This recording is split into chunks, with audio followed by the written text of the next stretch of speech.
இந்த மகத்துவமான அந்த காலை வேலைக்காக தகப்பனே எங்களை மீண்டுமாக உம்முடைய கரத்திலே தாழ்கிறோம். ஆம் கர்த்தாவே, உம்முடைய கிருபையினாலே மீண்டுமாக உம்முடைய சமூகத்திலே வரும்படியான ஒரு ஸ்லாக்கியத்தை நீர் எங்களுக்கு கொடுத்ததுக்காக உமக்கு ஸ்தோத்திரம். ஆம் கர்த்தாவே, வந்திருக்கிறதான ஆண்டவரே ஒவ்வொரு உள்ளங்களையும் ஒவ்வொரு பரிசுத்தவான்களையும் நீர் அறிந்த தேவன். என் நாடுகள் என் சத்தத்தை கேட்கும் என்று சொன்ன தேவன். ஆம் கர்த்தாவே, ஆதி முதலாக என்னோடு கூட இருந்தபடினாலே எனக்கு சாட்சிகளாய் இருப்பீர்கள் என்ற வண்ணமாக இந்த நாளிலே உம்முடைய வார்த்தைக்கு நாங்கள் சாட்சியாக இருக்கும்படியாக உம்முடைய வார்த்தையை கொண்டு நீர் பேசுகிற அந்த காரியத்திலே நாங்கள் சாட்சியாக அதிலே நாங்கள் ஜீவிக்கிறோமா என்பதை ஆண்டவரே காணும்படியாக ஆண்டவரே உம்முடைய சமூகமாகிய இந்த இடத்திலே உமது கண்ணாடிக்கு முன்பாக நாங்கள் வந்திருக்கிறோம். ஆம் கர்த்தாவே, கண்ணாடிக்கு முன்பாக நாங்கள் வந்து நிற்கும் போது எங்களுடைய முகங்கள் உம்முடைய வார்த்தையிலே பிரகாசிக்கத்தக்கதாக ஆண்டவரே அந்த பிரதிபலிப்பை நாங்கள் கண்டு கலிகூர்ந்து கர்த்தாவே இந்த இடத்தை விட்டு கடந்து போகும்போது நாங்கள் அந்த வார்த்தையை கண்டோம், அந்த வார்த்தை எங்கள் ஜீவியத்திலே நிறைவேறுகிறதை நாங்கள் கண்டோம் என்பதை கண்டு கர்த்தாவே ஒவ்வொருவரும் சாட்சி கூறி இந்த இடத்தை விட்டு கடந்து செல்ல நீர் பேச போறோமுடைய வார்த்தைக்காக உமக்கு ஸ்தோத்திரம். ஆம் கர்த்தாவே, ஆளுகை செய்கிற தேவன் இந்த சரீரத்தை நீர் ஆளுகை செய்து கர்த்தாவே உதடுகளில் இருந்து வருகிற வார்த்தைகள் உம்முடைய ஆளுகைக்குட்பட்டதாக வரவும் ஆண்டவரே அது மனித ஞானத்தோடு வராத வண்ணம் உம்முடைய பரிசுத்த ஆவியின் வல்லமையோடு கர்த்தாவே அது வெளியே வந்து ஒவ்வொரு ஜனங்களுடைய இருதயங்களையும் அது ஊடுருவி கர்த்தாவே ஆண்டவரே ஒவ்வொருவரும் ஆண்டவரே அங்கே திறக்கப்பட்ட புத்தகமாக ஆண்டவரே இருதயங்கள் திறக்கப்பட்டு பேசுறதை கேட்கத்தக்கதாக ஆண்டவரே நீ செய்ய போற அந்த கிருபைக்காக உமக்கு ஸ்தோத்திரம். காதுள்ளவன் கேட்க கடவன் என்ற வண்ணமாக ஆண்டவரே ஒவ்வொரு சபை காலத்திலும் நீர் பேசும்போது அந்த வார்த்தையை நீர் உபயோகித்த தேவனாயிருக்கிறீர். அதனாலே கர்த்தாவே ஆண்டவரே உம்முடைய ஆவி அன்றி நாங்கள் எதையும் அறிய முடியாது என்று அறிந்திருக்கிறோம். அதனாலே நீர் பேசுகிற அந்த வார்த்தையை நாங்கள் கேட்க எங்களுக்கு உதவி செய்யும். பேசுகிற உதடுகளை கேட்கிற செவிகளை நீர் ஆசீர்வதித்து வழிநடத்தும். இந்த அருமையான நேரத்திலே திறக்க போற வார்த்தை ஆசீர்வதியும். அந்த வார்த்தையிலே நீர் மகிமைப்படும். அந்த வார்த்தையை கொண்டு எங்களோடு இடைப்படும். யாவையும் உம்முடைய கரத்திலே தாழ்த்தி இயேசு கிறிஸ்து நாமத்தில் கேட்கிறோம். ஆமென், ஆமென். நாங்கள் நின்ற வண்ணமாக 2 வேத பகுதியை நாங்கள் வாசிக்க போறோம். செய்தி நான் ஆயத்தப்படுத்தவில்லை, ஆனால் தேவனுடைய காரியங்களை குறித்து நான் வார்த்தையை ஆராய்ந்து கொண்டிருக்கிற வேளையிலே அப்படியான சந்தர்ப்பங்கள் கிடைத்தது. அதனாலே அந்த வார்த்தைகளே நான் ஒரு செய்தியாக கொண்டு வர விரும்புகிறேன். ஆனால் நேற்று நாளிலிருந்து அந்த சூழல்கள் அதுக்கு அமைவாகவில்லை. ஏனென்றால் அது சத்ரு அந்த வண்ணமாக இடைப்படுகிறவனாயிருக்கிறான். ஆனாலும் தேவன் பேசத்தக்கதாக அவர் ஜீவன் உள்ளவராய். அதனாலே 1 கொரிந்தியர் 11ஆம் அதிகாரம் அதிலே நாங்கள் 1ஐயும் 2ஐயும் வாசிப்போம். அடுத்தது 1 கொரிந்தியர் 4:16 இருந்து நாங்கள் ஒரு சில வசனங்களை வாசிப்போம். இப்பொழுது நாங்கள் 1 கொரிந்தியர் 11ஆம் அதிகாரம் 1, 2 நாங்கள் வாசிப்போம். நான் கிறிஸ்துவை பின்பற்றுகிறது போல நீங்கள் என்னை பின்பற்றுகிறவர்களாய் இருங்கள். சகோதரரே, நீங்கள் எல்லாவற்றிலும் என்னை நினைத்து கொண்டு நான் உங்களுக்கு ஒப்புவித்தபடி நீங்கள் கட்டளைகளை கை கொண்டு வருகிறது நிமித்தம் உங்களை புகழுகிறேன். ஆமென். அடுத்தது 1 கொரிந்தியர் 4 அதிலே நாங்கள் 16வது வசனத்தையும்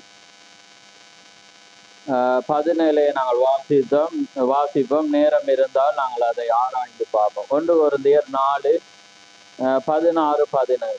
ஆகையால் என்னை பின்பற்றுகிறவர்கள் ஆகுங்கள் என்று உங்களுக்கு புத்தி சொல்லுகிறேன். இது நிமித்தமாக எனக்கு பிரியமும் கர்த்தருக்குள் உண்மையும் உள்ள என் குமாரனாகிய தீமோத்தேயுவை உங்களிடத்தில் அனுப்பினேன்.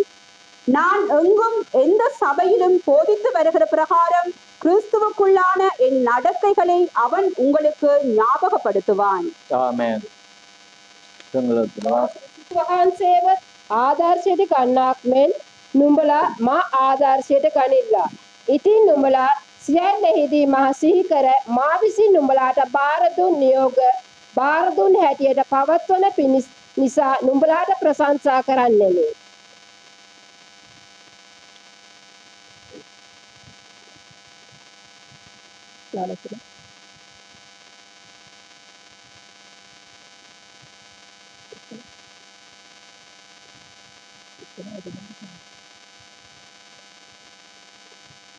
මා ආදර්ශයට ගන්නන් එන බණ ලෙස නුඹලාගෙන් ඉල්ලමි. මේ පිණිස ස්වාමීන් වහන්සේ තුල මාගේ ප්‍රිය විශ්වාස දරුවා වූ තිමොතීස් නුඹලා ළඟට එවමි. මා සියලු තැන්වල සියලු සභාවලදී උගන්වන ප්‍රකාරයට ක්‍රිස්තුස් වහන්සේ තුල ඇත්ත වූ මාගේ මාර්ගයේ ඔහුල නුඹලාට සිහි කරනවා ඇත. ஆமென். யாவரும் அமர்ந்திருங்கள். கர்த்தருடைய பரிசுத்த நாமம் மகிமைப்படுவதாக. ஒரு ஆழமான ஒரு வார்த்தை, பரிசுத்த ஆவியின் உதவியை கொண்டு நீங்கள் வாசித்திருந்தால் ஒரு ஆழமான ஒரு காரியத்தை நாங்கள் இப்பொழுது வாசித்திருக்கிறோம். ஆமென்.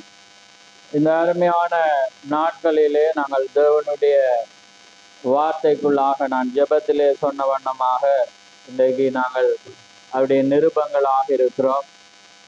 அவருடைய மனவாட்டியாக இருக்கிறபடினாலே எங்களுக்கு ஒரு ஊழியம் உண்டு. தேவனுடைய வார்த்தை அந்த வண்ணமாக உரைக்கிறதை நாங்கள் பார்க்கிறோம். ஆவியும் மனவாட்டியும் வா என்கிறார்கள், கேட்கிறவனும் வா என்பவனாக. நேற்றைய நாளிலும் ராத்திரியிலும் நான் ஒரு கட்டிங்க போட்டிருந்தேன் நான். ஆமென்.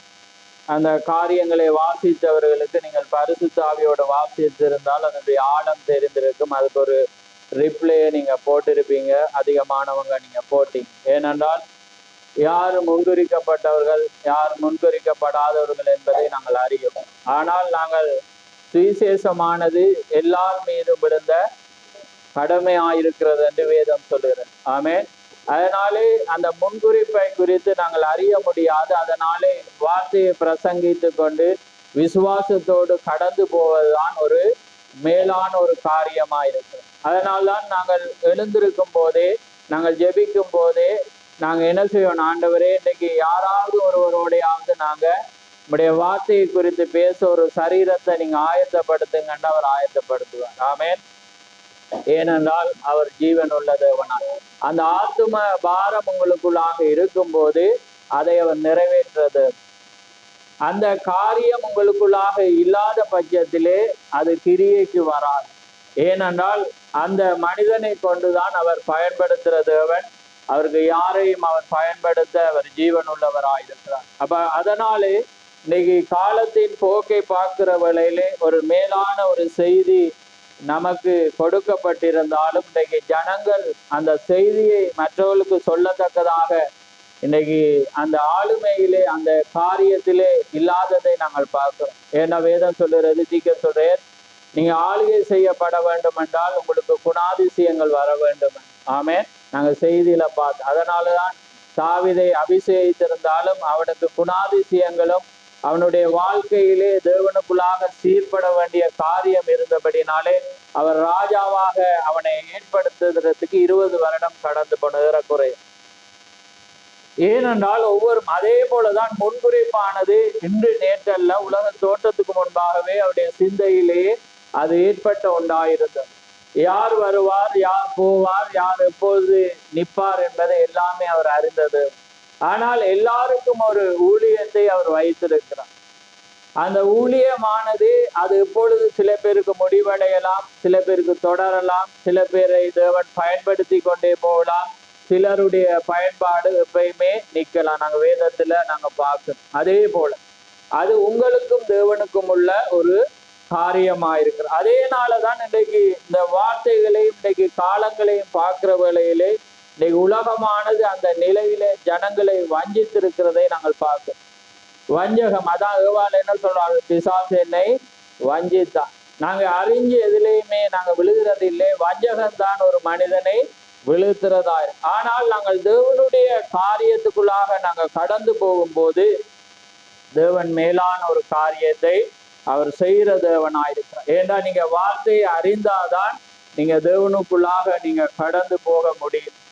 நாங்க செய்திக்குள்ளாக வந்தோம், ஞானஸ்தானம் பெற்றோம் என்ற ஒரு காரியம் இல்லை, வார்த்தையில நீங்க அறிந்து கொள்ள வேண்டும். அதான் நாங்க வேதத்தை நாங்க கடந்த முந்தநாத்து ஒரு கட்டத்துல போகும்போதுதான் நான் சபையினுடைய நிலையை பார்த்து ஜனங்கள் இந்த காலத்திலே எப்படி நாங்க ஒரு பலமுள்ளவளாக இருக்க வேண்டும் என்ற ஒரு கட்டத்தை நாங்க யோசித்து பார்த்தோம். ஏனென்றால் அப்படிப்பட்டதாக இன்றைக்கு உலகம் அறியாத ஒன்றிலே அவர்கள் வைராக்கியமாக அறிந்து ஒரு காரியத்தை பேசுகிற வேளையிலே சத்தியமானது உண்மை என்பதையும் இந்த வேத வார்த்தையை கொண்டு நாங்கள் பார்க்கிற வேளையிலே எப்படி நாங்கள் ஒரு காரியத்தை பின்பற்ற வேண்டும் என்ற அந்த நினைப்புல தான் தேவனுடைய துணிவோடு நான் இந்த வார்த்தையை நான் எடுத்து வந்தேன். ஏனென்றா ஒவ்வொருவருக்கும் ஒரு காரியம் தேவன் வைத்திருக்கிற, உங்களுக்கு மனவாட்டி, அதனாலதான் நான் வாசித்து காண்பித்தேன். உங்களுக்கு ஒரு ஊழியம் இருக்கு, அது தேவனுடைய வார்த்தையா நீங்க வார்த்தைக்குள்ள இருந்தால். ஏன்னா உங்களை கொண்டுதான் அவர் பேச முடியும், உங்களை கொண்டுதான் ஒரு மனிதன் அவரால் அங்கே ஜீவனுக்கு கொண்டு வர முடியும். அவர் அங்கே தெரிந்து கொண்டிருந்தாலும் ஒரு மனிதனை கொண்டுதான் ஒரு தேவன் ஒரு மனிதனை அழைக்கிறார். ஆமென். அதை நீங்க வாசிக்கிறவங்களுக்கு தெரியும், நாங்க இன்றைக்கு வாசித்து பார்க்க. அப்ப அதனால இன்னைக்கு அந்த ஒரு நிலையில நாங்க இருக்கணும். ஏன்னா வேதம் என்ன சொல்லுதுண்டா, ஒரு காரியத்தை இன்னைக்கு நாங்க ஒரு தேவனுடைய காரியத்திலே உண்மையான ஒரு ஞானஸ்தானம் என்று நாங்க வந்திருந்தாலும் வேதத்தை நாங்கள் அன்னைக்கு ஒரு ஆர்கியூமெண்ட் போகும்போது நாங்க பார்க்கிற வேலையில தான் ஒரு ஆழத்தை பார்த்தேன். என்னன்னா அவர் ஞானஸ்தானம் இயேசு கிறிஸ்து 3 இடத்துல பார்க்கிறோம். கொடுக்கும் போது அவர் சகலரையும் சீசராக்கி ஞானஸ்தானம் கொடுத்தார் என்று. எப்படி இருக்கிறது?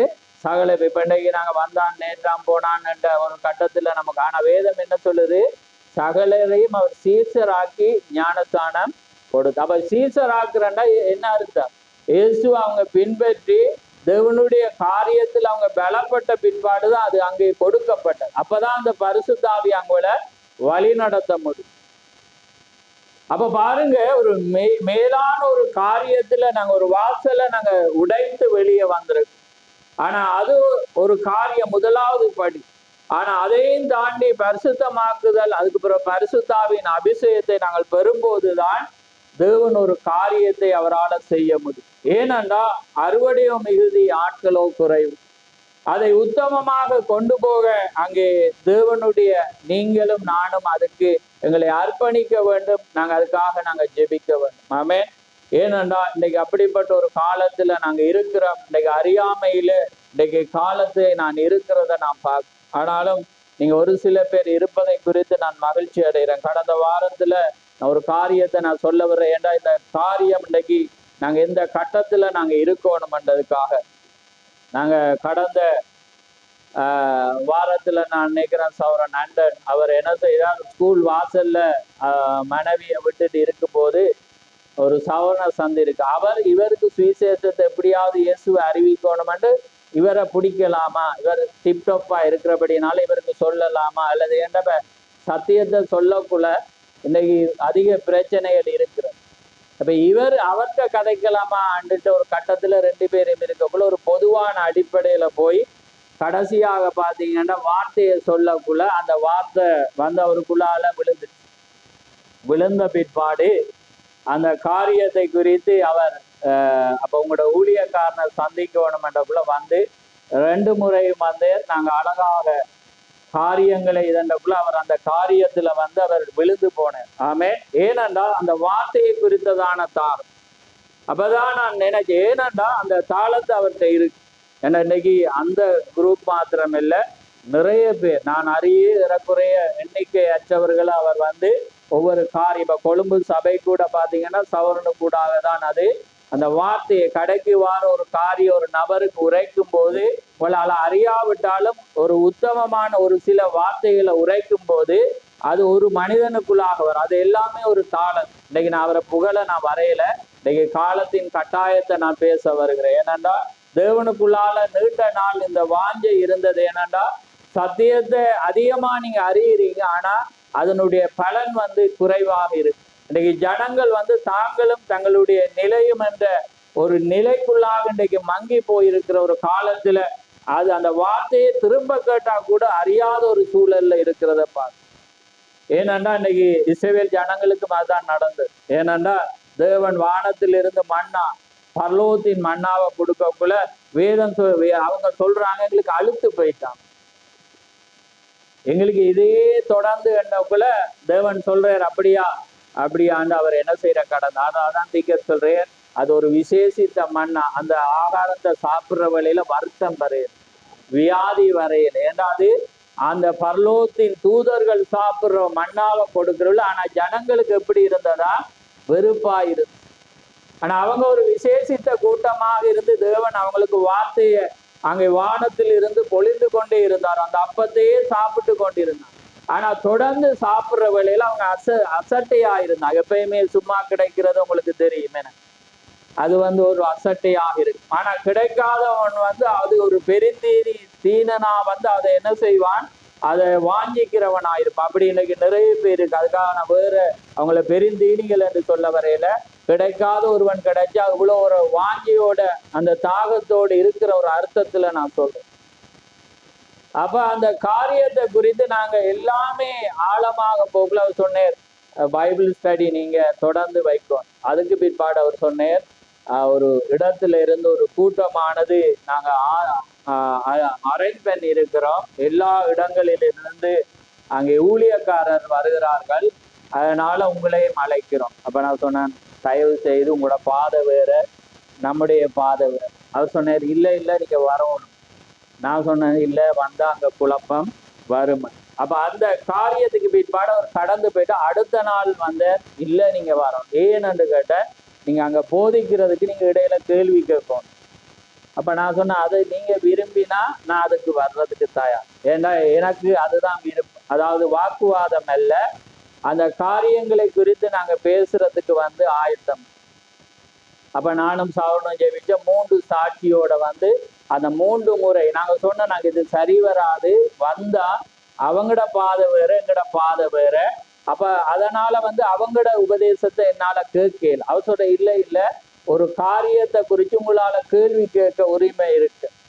இப்ப நான் பார்த்தேன் இது ஏதோ ஒரு காரியம் நானும் சவரனும் போனோம். அதே மாதிரி காரியமானது ஜெர்மன் தேசத்திலிருந்து மூது அங்கே பேட்டிக்குளோ ஜெப்னா எல்லா இடங்கள்ல இருந்து ஒவ்வொரு இடத்திலிருந்து ஊழியக்காரர் வந்தாங்க. அவங்களுக்கான காரியம் பேசப்பட்டு கொண்டிருந்தது. அப்ப பேசப்பட்டு கொண்டிருந்தபடியா என்ன அழைச்சவர் அங்கே இருந்து சொன்னா நீங்க பேசுங்க. நான் சொன்னா ஒருவர் பேசும்போது நம்ம இடையில பேசக்கூடாது. அவர் எழும்பி போட்டு அவர் சொன்னேன் இந்த ஊழியக்காரருக்கு ஒரு கேள்வி ஒன்று இருக்குது.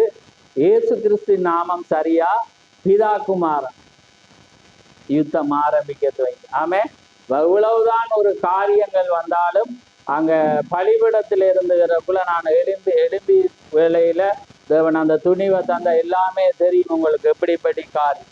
அதனால அங்க பேசும்போது அவர் சாட்சி நாங்க பேசும்போது அவர் அப்படியே ஸ்டக் ஆயிட்டான்.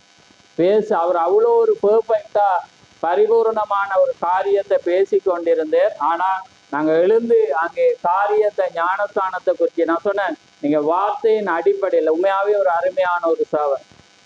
அவர் யார் மூலம் அங்கே ரட்சிக்கப்படையில தேவனால் அழைக்கப்பட்டு வார்த்தையோடு ஒவ்வொரு காரியங்களை ஒரு காரியம் இப்படி இருக்கணும்னு வேதத்தை வச்சு அதுதான் அவருக்கு கண்ணியாமை. அப்ப நான் சொன்னேன்னா நீங்க உங்களுடைய கருத்து வேதத்திலிருந்து வர வேண்டும் என்றக்குள்ள அந்த காரியத்தில் அவர் ஸ்டக் ஆயினார். அதுக்கப்புறம் கையே தரையில்லை. ஆமே அவருக்கு தெரியும். ஏனென்றா எவ்வளவுதான் ஒரு மனிதன் காரியமாயிருந்தாலும் அதுல நிறைய காரியம் நான் அதை செய்தியில நான் கொண்டு வர விரும்பல. ஏன் நான் இதை சொல்லுறேன்னா அப்படிப்பட்ட காரியம் நாங்க வாங்கியா ஒரு காரியம் இருக்கிற வேளையில இந்த மினிஸ்ட்ரி எலியாவின் மினிஸ்ட்ரி அங்கே பாகாலுடைய தீர்க்கதரிசிகள் 400 இருந்தாலும் ஒரு எலியா அங்கே நிற்க தேவன் தைரியத்தை வைத்து. ஆமே அதனால தேவன் தாமே அவரை ஆசீர்வதிப்பாரா. அதுக்கு பிற்பாடு அடுத்த சர்ப்பத்தின் வேறு வரக்குள்ள அது அமளி துமளியாய். ஆமே கடைசியாக 12 மணி மட்டும் பெரிய ஒரு யுத்தம் ஏற்பட்டு கடைசியா கையை கொடுத்துட்டு நம்ம வந்துட்டோம். ஆமே ஆனாலும் தேவன் ஒரு காரியமாக இல்லாதபடி சத்தியத்தை உரைக்கத்தக்கதாக தேவன் அந்த பலத்தை அங்கே தந்தார். ஏனென்றால் நாங்க எப்படியாவது ஒரு காரியத்தை அதனால அங்க 4-5 விழுந்துச்சு.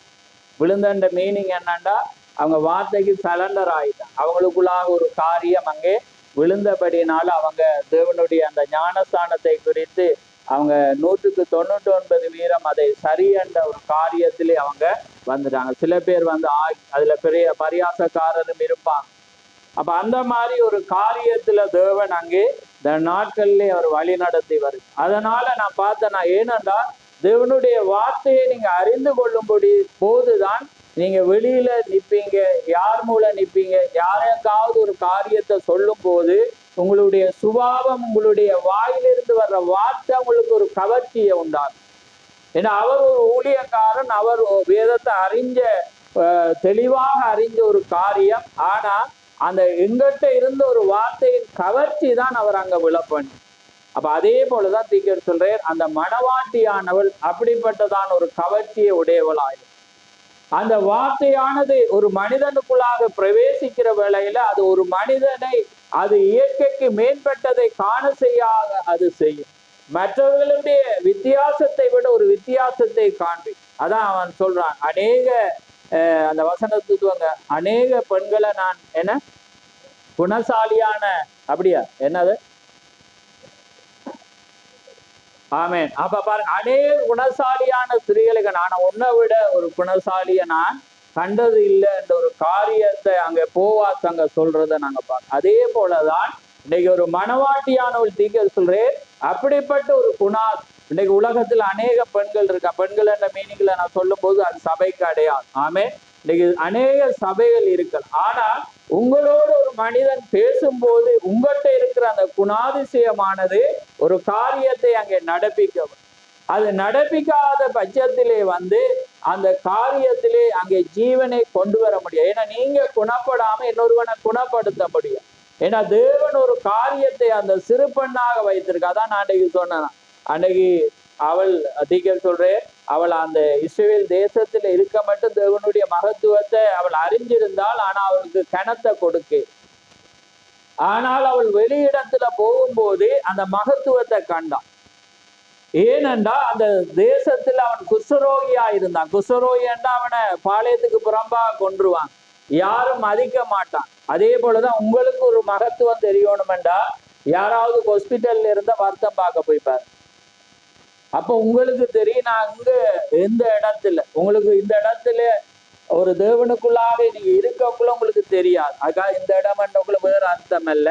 இங்க தேவனுக்குள்ள இருந்து தேவன் உங்களை வழி நடத்தி வர்ற நன்மையை தெரியாம இருக்கேனண்டா நீங்க ஒரு தீமையை காணக்குள்ளதான் நன்மை தெரியும், விளங்குது. அதான் தீர்க்கதரிசி ஒரு கெட்ட பெண்ணை பார்க்கக்குள்ளதான் நல்ல பெண் வந்து அதை கண்டுகொள்ளலாம். அதே போலதான் வந்து இன்னைக்கு சபையோ இன்னைக்கு வைத்தியசாலையில பார்க்கல அந்த ஜனங்களுடைய நிலையை பார்க்கக்குள்ள ஒவ்வொரு காரியத்துல பார்த்தக்குள்ள ஒரு பரிதாபமான ஒரு நிலையில நாங்க என்ன பார்க்கும்போது கையை உடைஞ்சு மூக்க உடைஞ்சு அது வெட்டி இது வெட்டி, ஏன்னா ஒரு வைத்தியசாலைக்கு போனா எல்லாம் இப்ப பாடுது, அந்த ஸ்கேன் இந்த ஸ்கேன் அது இதுன்னு போகல. அவங்க ஒவ்வொரு நாளும் அன்னைக்கு ஒரு ஒரு ஆசிரியரை நாங்க பார்க்க போயிருந்தோம். அவர் சொன்னா ஒரு நாள்லயே 30,000 பேர், அடுத்த நாள் இப்ப 60,000 இருக்கு. ஆனா தேவன் கையின் பிரயாசத்தை சாப்பிடுவாய் உனக்கு பாக்கியமும் நன்மையும் உண்டாயிருக்கும் என்ற வண்ணமாக இப்படிப்பட்ட செலவுகள் இல்லாத வண்ணம் தேவனங்களை ஆசீர்வதித்துவார். அப்ப அதே போலதான் அந்த பெண்ணுக்கு வந்து அங்க இருக்க மட்டும் தெரியுது, வெளியே போக்குல இப்படிப்பட்டவி. ஆனா அவர் சொல்றா, நீ அங்க போனா அங்க ஒரு தீர்க்கதரிசி இருக்கு, அவன்கிட்ட போனா நீ சுகமாகும். ஆமே, அதே போலதான் தீர்க்கதரிசி சொல்றேன். அதே போல ஒரு நிலையில தான் தேவன் தன்னுடைய மணவாட்டியை வைத்திருக்கு. அவள் ஒரு செய்தியை உலகத்துக்கு கொண்டு போற ஒரு பாத்திரமாக இருக்கு. நீங்க அந்த நிலையில யாருக்காவது, அதான் அன்றைக்கு நாங்க நேற்று போட்ட காட்டுங்க சொல்றேன், இன்னைக்கு மது கடையில இருக்கு ஒரு மது விற்கிறவன் வந்து அவன் வரமாட்டான் என்று உங்களுக்கு எப்படி தெரியும்? அதே மாதிரி ஒரு விபச்சார ஸ்திரீ வந்து நீங்க அவளோட பேச நீங்க பயப்படுறீங்க, அவளை தேவ சமூகத்துக்கு அழைக்க பயப்படுறீங்க, உங்களுக்கு எப்படி தெரியும் அவள் வரமாட்டாள்? அப்ப அதுதான் தீர்க்கதரிசியோட ஒரு வாழ்க்கையில உங்களுக்கு தெரியும் அந்த கதை. அடிக்கடி நான் சொல்றேன், என்ன ஒரு மதுமான விடுதிக்கு ஒரு அவசரமான சூழல்ல போற வேளையில என்ன ஒரு வயதானவள் ஒரு ஸ்திரீ வந்து என்ன செய்யறா, லிப்டிக் அடிச்சு என்ன கிப்பி அடிச்சு அறகுற ஆடைகளை போட்டு குடிச்சு வெறிச்சு இருக்கக்குள்ள அவர் சொல்ற இவளெல்லாம் ஒரு பொம்பளையான். அப்ப ஒரு தரிசனம் ஒன்று வருது, என்ன நீ அவர் என்ன செய்யற ஒரு உலகத்தை காண்பிச்சு அதுல வந்து ரத்தம் வடிகிறத காண்பிக்கக்குள்ள அவர் கேட்டுட்டு இத நீயா செஞ்ச, அத நீ சொல்றதுக்கு நீயா செஞ்ச நீ.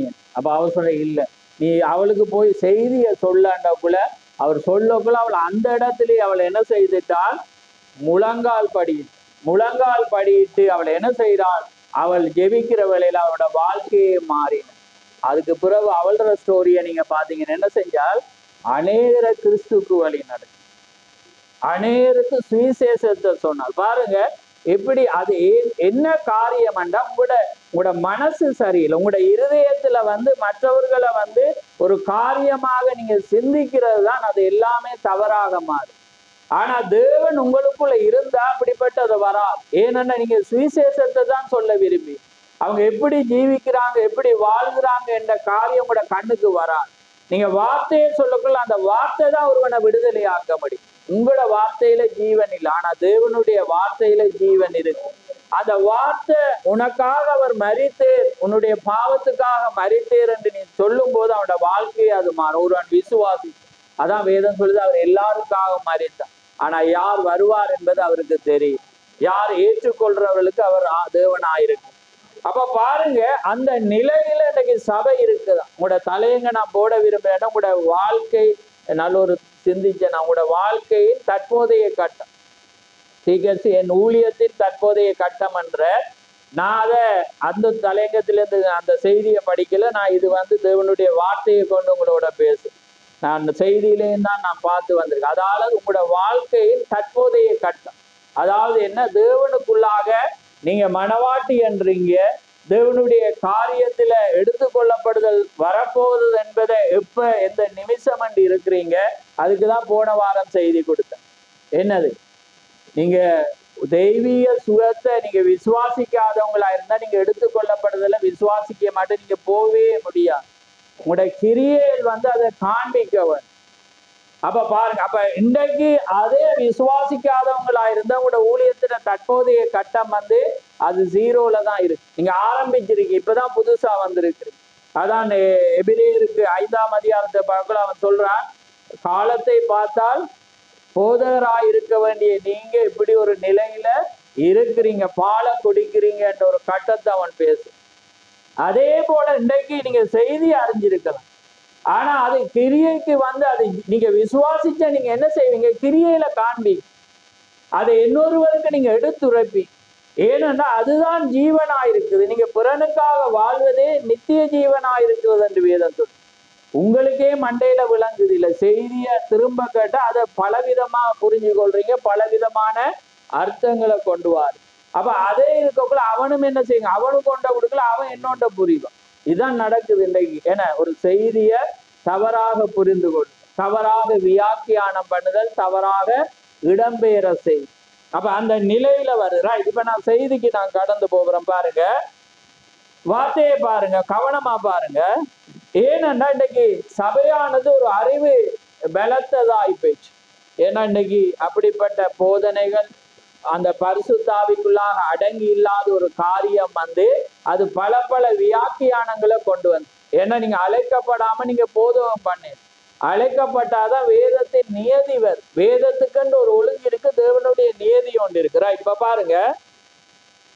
பாருங்க, நான் கிறிஸ்துவை பின்பற்றுகிறது போல நீங்களும் என்னை பின்பற்றுகிறவளாய் இருங்க. பாருங்க எப்படிப்பட்ட ஒரு வார்த்தை, என்ன சொல்றான் பாருங்க, நான் கிறிஸ்துவ. யார் கிறிஸ்து? யாரு? ஆண்டவராகிய இயேசு கிறிஸ்து. பாருங்க, நான் கிறிஸ்துவை பின்பற்றுகிறது போல நீங்களும் என்னை பின்பற்றுகிறவளாய் இருங்க.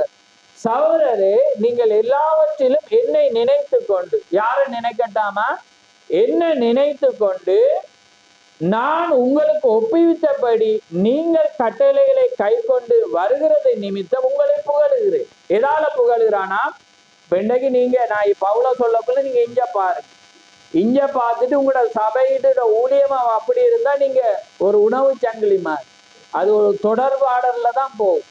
ஏன்னா நீங்க ஒருவரை நீங்க என்ன செய்யணும், பின்பற்றாத மட்டும் நீங்க என்ன செய்யலாம், அது கடந்து போயிடும். எங்களுக்கு சிருஷ்டிகர் ஒருவராயிருக்கிறார், சிருஷ்டிப்புகள் நிறையதா இருக்கு. நீங்க சிருஷ்டிப்ப வணங்க இல்லாது சிருஷ்டிகரை வணங்கலாம். புரியுதா? அதான் இன்னைக்கு உலக மக்களுக்கு எங்களுக்கு வித்தியாசம். அவங்க என்ன செய்யறாங்க? சூரியனை வணங்குறாங்க. ஆனா அது எதா இருக்கிறது? சிருஷ்டிப்பா இருக்கிறது.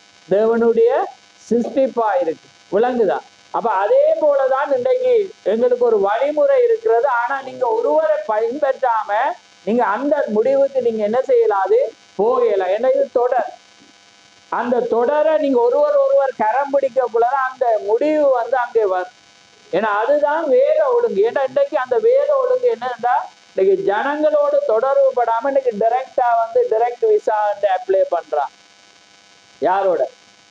இயேசு கிறிஸ்துவோட. நல்லது. அப்படி கிடைச்சா எங்களுக்கு ஒரு வழியை சொல்லுங்க, போகலாம். ஏன்னா நம்ம அந்த வழியை தான் பார்க்க போறோம். ஏன்னா இன்னைக்கு நாங்க வளர்ந்து ஒரு காரியமா போகலாம். ஆனா ஜனங்களுடைய மென்டாலிட்டி வித்தியாசமா இருக்கு. ஏன்னா அந்த அவங்க ஆரம்பத்திலிருந்து போதிக்கப்பட்ட வழி, அவங்க நினைத்து தங்களோட சொந்த கருத்துல வந்த வழிமுறைகள் அந்த வழியா இருக்கிறபடினால அந்த ஜனங்கள் அதை பார்க்காம டிரெக்ட் நல்லது நீங்க போனா நானும் சந்தோஷம் அடைவேன், ஏன்னா நான் அதுல எரிச்சல் படையலாண்டா வேதம் சொல்லுது. நீ எப்படி என்ன எரிச்சலா?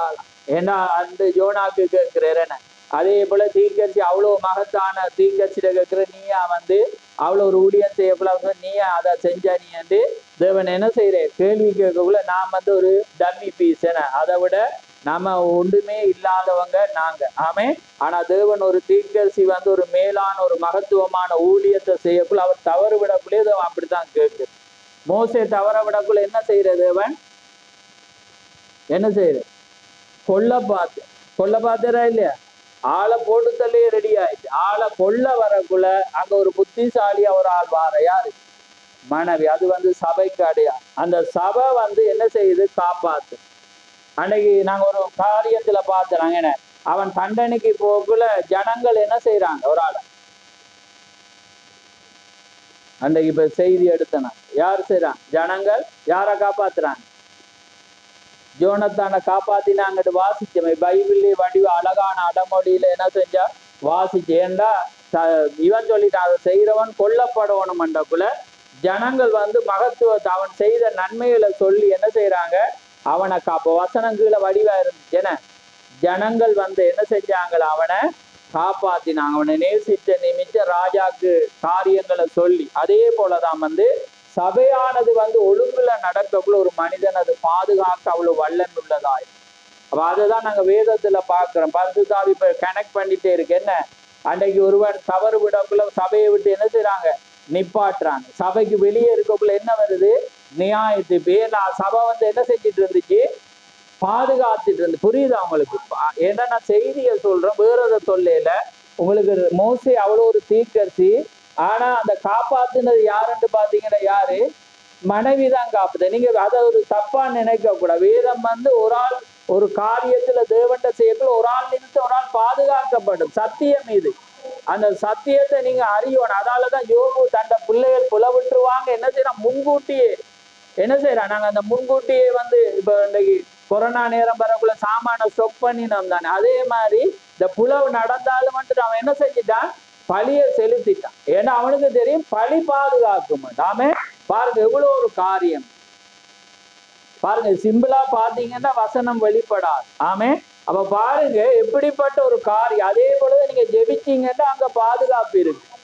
அப்ப பாருங்க அவ்வளோ ஒரு தீர்க்கதரிசிய ஓடி போனவனை கூட 40 வருஷம் சென்றாலும் இவன் தான் வழி நடத்தணும் இருந்த தேவன் தவறு நடக்கல கொல்ல பார்க்கிறேன். கொலை செய்யறத தடுக்க அங்க மனைவி வாரா. ஸ்பீடா அவன் என்ன செய்யறான்? டக்கண்டு இருந்த கல்லை எடுத்து என்ன செய்தா? அது ஒரு நுனித்தோலை வெட்டிப்படி இவன் ரத்தம் சம்பந்தமான புருஷன் கொல்ல வந்த தேவன் போயிட்டு பாருங்க. இதெல்லாம் பாதிச்சு பாக்குறேன். அதான் வேதம் வெளிச்சம். நீங்க பைபிளை வாசிக்க பைபிளை கொண்டே நீங்க ஆழத்துக்குள்ள நீங்க போகலாம். ஏன்னா எது நடந்ததோ அதுதான் இப்ப நடக்க போறதும் முன்னமே நடந்ததையோ கர்த்தர் விசாரிப்பார். அப்ப எல்லாமே நீங்க நினைக்க வேணாம், எது நடந்ததோ அது அப்படியே நடக்கும். நீங்க ராஜாக்கள் புத்தகத்துல சாமுவேலை வாசிங்க, அழகான ஸ்டோரிகள் அதெல்லாம் பாத்தீங்கன்னா உங்களோட வாழ்க்கையில நடந்துட்டு இருக்கு. ஆனா நீங்க அந்த பரிசுத்த ஆவியோட ஸ்டோரிய பார்க்க. அதே மாதிரி நீங்க நாடுகளை பார்க்கலாம். நாடும் அச்சொட்டா ஓடும். ஊழியங்களை பார்க்கலாம். அப்படியே கண்ணாடி மாதிரி இருக்கு. நீங்க தவறு விழுறதெல்லாம் அந்த ராஜாக்கள் எப்படி தவறி போறாங்க, எப்படி விழுந்து போறாங்க, என்னென்ன செய்த விழுந்தாங்க, ஏனெல்லாம் அந்த பாகால் செய்யப்பட்ட போறாங்க எல்லாம். நீங்க ஏன் தேவன்கிட்ட போகாம டக்குன்னு டாக்டர்கிட்ட ஓடுறீங்க, நீங்க என்னத்த போறீங்க எல்லாம் இருக்கு. எது ஏன்னா நீங்க பலவீனம் அடைஞ்சோன்னா நீங்க தேவனுக்கு முன்னால நீங்க என்ன இல்லையா தைரியம் கொள்ள மாட்டீங்க. அவுட்டான நீங்க போவீங்க. ஏன்னா தைரியம் இருந்தா தானே போறோம். தேவன் என்ன செய்வேர் என்று வந்தா தேவன்கிட்ட வருவீங்க. ஏன்னா உங்கள்கிட்ட எந்த காரியத்திலையும் என்ன இல்ல அதான் வார்த்தை ஜெபம் இல்ல. இவன் யோசபாத் ஒரு காரியம் பாருங்க, அவன் என்ன செய்யறான்டா, ஆகாப் வந்து அழைக்கக்குள்ள என்ன செய்யறான்டா, அவனோட என்ன செய்யறான், யுத்தத்துக்கு கூப்பிட்டோன்னா போயிருவேன். ஏன்னா போனோன்னு என்ன நடக்குது, தேவன் வந்து நீ போகக்கூடாதுன்னு சொல்றேன். அங்க மிகாய அழைக்கிறான். திரும்ப பாத்தீங்கன்னா அவனோட மகனோட வருது. மகனோட என்ன செய்யுது, தோழமை வைக்கிற யூதா இஸ்ரவேல் யோசபாத் அங்காள ராஜ். என்ன நடக்கு பாருங்க, முதலும் என்ன நடக்குது, போரே தேவன் அதை விரும்பி சரியா. திரும்ப ரெண்டாம் தரம் மகனோட வரக்கூட திரும்பவும் போறான். ஆனா அவன் உத்தமன். அவன் வேதம் என்ன சொல்லுது, அவன் வந்து உத்தமன், தேவனுக்கு பயப்படுறவன். ஆனாலும் விழுகிறாங்க. அப்ப என்ன, அவ போறான். அப்ப பாருங்க, போனோன்னு என்ன நடக்குதுண்டா, ரெண்டாம் தரம் இப்ப தேவன் என்ன செஞ்சுட்டே செப்பரேட் ஆக்கிதான். ஆனா இந்த போய் வந்தாங்கதான், போய் வந்த பிறகு பாத்தீங்கன்னா யோசபாத்துல மகன் என்ன செய்யறான்டா, அந்த இஸ்ரவேலுட அந்த குமாரத்தில் ஒரு பெண்ணை விவாகம். தேவன் போக பிரிக்கிறே. திரும்ப போனோன்னு பாத்தீங்கன்னா அங்க ஜொயிட்டு வருது. விளங்குது அந்த தவற பாருங்க. நீங்க ஒரு கவலைக்குள்ள தப்பிட்டாம நீங்க, ஆனா அந்த விதை இருக்கு. அது காலத்துக்கு பிறகு என்ன செய்யணும்னா அந்த தொடர்பை கொண்டு வரும். புரியுது அவங்களுக்கு நான் சொன்னது ஆழம்புலங்கு. அதே போலதான் வேதம் வந்து அந்த ஒழுங்கு. நீங்க ஒரு காரியத்துல போறீங்க, ஏன்னா திரும்ப காரியம் ஏற்படுது, திரும்ப போறீங்க, ஏன்னா வாசிச்சபடியா சொல்றேன். அதே மாதிரியே இதை சொல்றேன்னாண்டா வேதத்துல எல்லாமே இருக்கு. ஆனா நீங்க அதை உங்களோட ஜெபத்துல இருந்து, ஆண்டவரே இந்த வார்த்தையை கொண்டு என்னோட பேசுமென்னா அந்த ஸ்டோரி உங்களோட வாழ்க்கைக்குள்ளவர். சும்மா பாத்தீங்கன்னா சண்டை பிடிச்சா அங்க போனா இங்க வந்தா இந்த வந்தாண்ட அதோடய போய். ஆனா தேவனுடைய ஆழங்களை நீங்க காணணுமெண்டா காரியம். இப்ப நம்ம எங்க தேவன் போறே, இப்ப நம்ம என்னத்தை பேச. அப்ப பாருங்க ரைட். இப்ப ரைட் அடுத்தது பாருங்க, சகோதரரே நீங்கள் எல்லாவற்றிலும். அப்ப நான் என்ன சொன்னேன்னா, இப்ப பவுல் என்னத்த சொல்றான்னா, நான் கிறிஸ்துவை பின்பற்றுகிறது போல நீங்களும் என்னை பின்பற்றுவதால் இருங்க. அடுத்தது பாருங்க, கவனமா பாயிண்ட் பண்ணி பாருங்க, சகோதரரே நீங்கள் எல்லாவற்றிலும் என்னை நினைத்து கொண்டு. என்னையா நாங்க தானே நாங்க வேதம் என்ன சொல்லுது, அந்த ஒரு வசனம் சொல்லுங்க, எல்லாத்திலும் தேவனை நினைக்கிற வசனம் மாதிரி. ஏன்னா எல்லாத்திலும் நாங்க என்ன தேவனை கணத்தை கொடுக்குற மாதிரி இங்க பவுல் சொல்றான் பாருங்க. என்னை எல்லாவற்றிலும், ஒன்று இல்லை ரெண்டு இல்லை, எல்லாவற்றிலும் என்னை நினைத்து கொண்டு நான் உங்களுக்கு ஒப்புவித்ததுபடி நீங்கள் கட்டளைகளை கை கொண்டு வருகிறது நிமித்தம் உங்களை புகழுகிறேன். ரைட். இப்ப அடுத்ததை பாருங்க, 4 எடுத்து வாசி.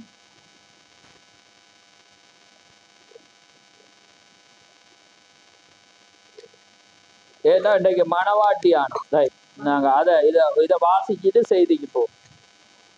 4 எத்தனை 16 17. ஆகையால் என்னை பின்பற்றுகிறவர்கள் ஆகுங்கள் என்று உங்களுக்கு புத்தி சொல்லுகிறேன். இது நிமித்தமாக எனக்கு பிரியமும் கர்த்தருக்குள் உண்மையும் உள்ள என் குமாரனாகிய தீமோத்தேயுவை உங்களிடத்தில் அனுப்பினேன். நான் எங்கும் எந்த சபையிலும் போதித்து வருகிற பிரகாரம் கிறிஸ்துவுக்குள்ளான என் நடக்கைகளை அவன் உங்களுக்கு ஞாபகப்படுத்துவான். பாருங்க, இது நிமித்தம் எனக்கு பிரியமும் கர்த்தருக்கு உண்மையும் உள்ள என் குமாரனாகிய தீமோத்தேயுவை உங்களிடத்தில் அனுப்புனேன். நான் எங்கும் எந்த சபையிலும், பாருங்க, நான் எங்கும் எந்த சபையிலும் போதித்து வருகிற பிரகாரம் கிறிஸ்துக்குள்ளான என் நடக்கைகளை அவன் உங்களுக்கு ஞாபகப்படுத்துவான். இப்ப பாருங்க, எந்த அடிச்சுவடை அவன் பின்பற்றி வாரான். பவுல் கிறிஸ்துவோட அடிச்சுவடை பின்பற்றான். தீமோத்தேயுவை கொண்டு வரக்குள்ள அவன் யாரை இப்ப பின்பற்ற, யார் பேசணும். இப்ப தீமோத்தேயு ஊழியக்காரன் ஆக்கிட்டு, ஆனா தீமோத்தேயு யாரை பேசிட்டு இருக்கணும், பவுலுடைய நடக்கையில தேவனுக்குள்ள. இப்ப நாங்க தீர்க்கதரிசியுடைய வாழ்க்கையில நடந்த ஒவ்வொரு சம்பவத்தை பேசுற மாட்டோம், அதுல ஜீவன், அது கர்த்தர் அவரோடு இருந்தார்.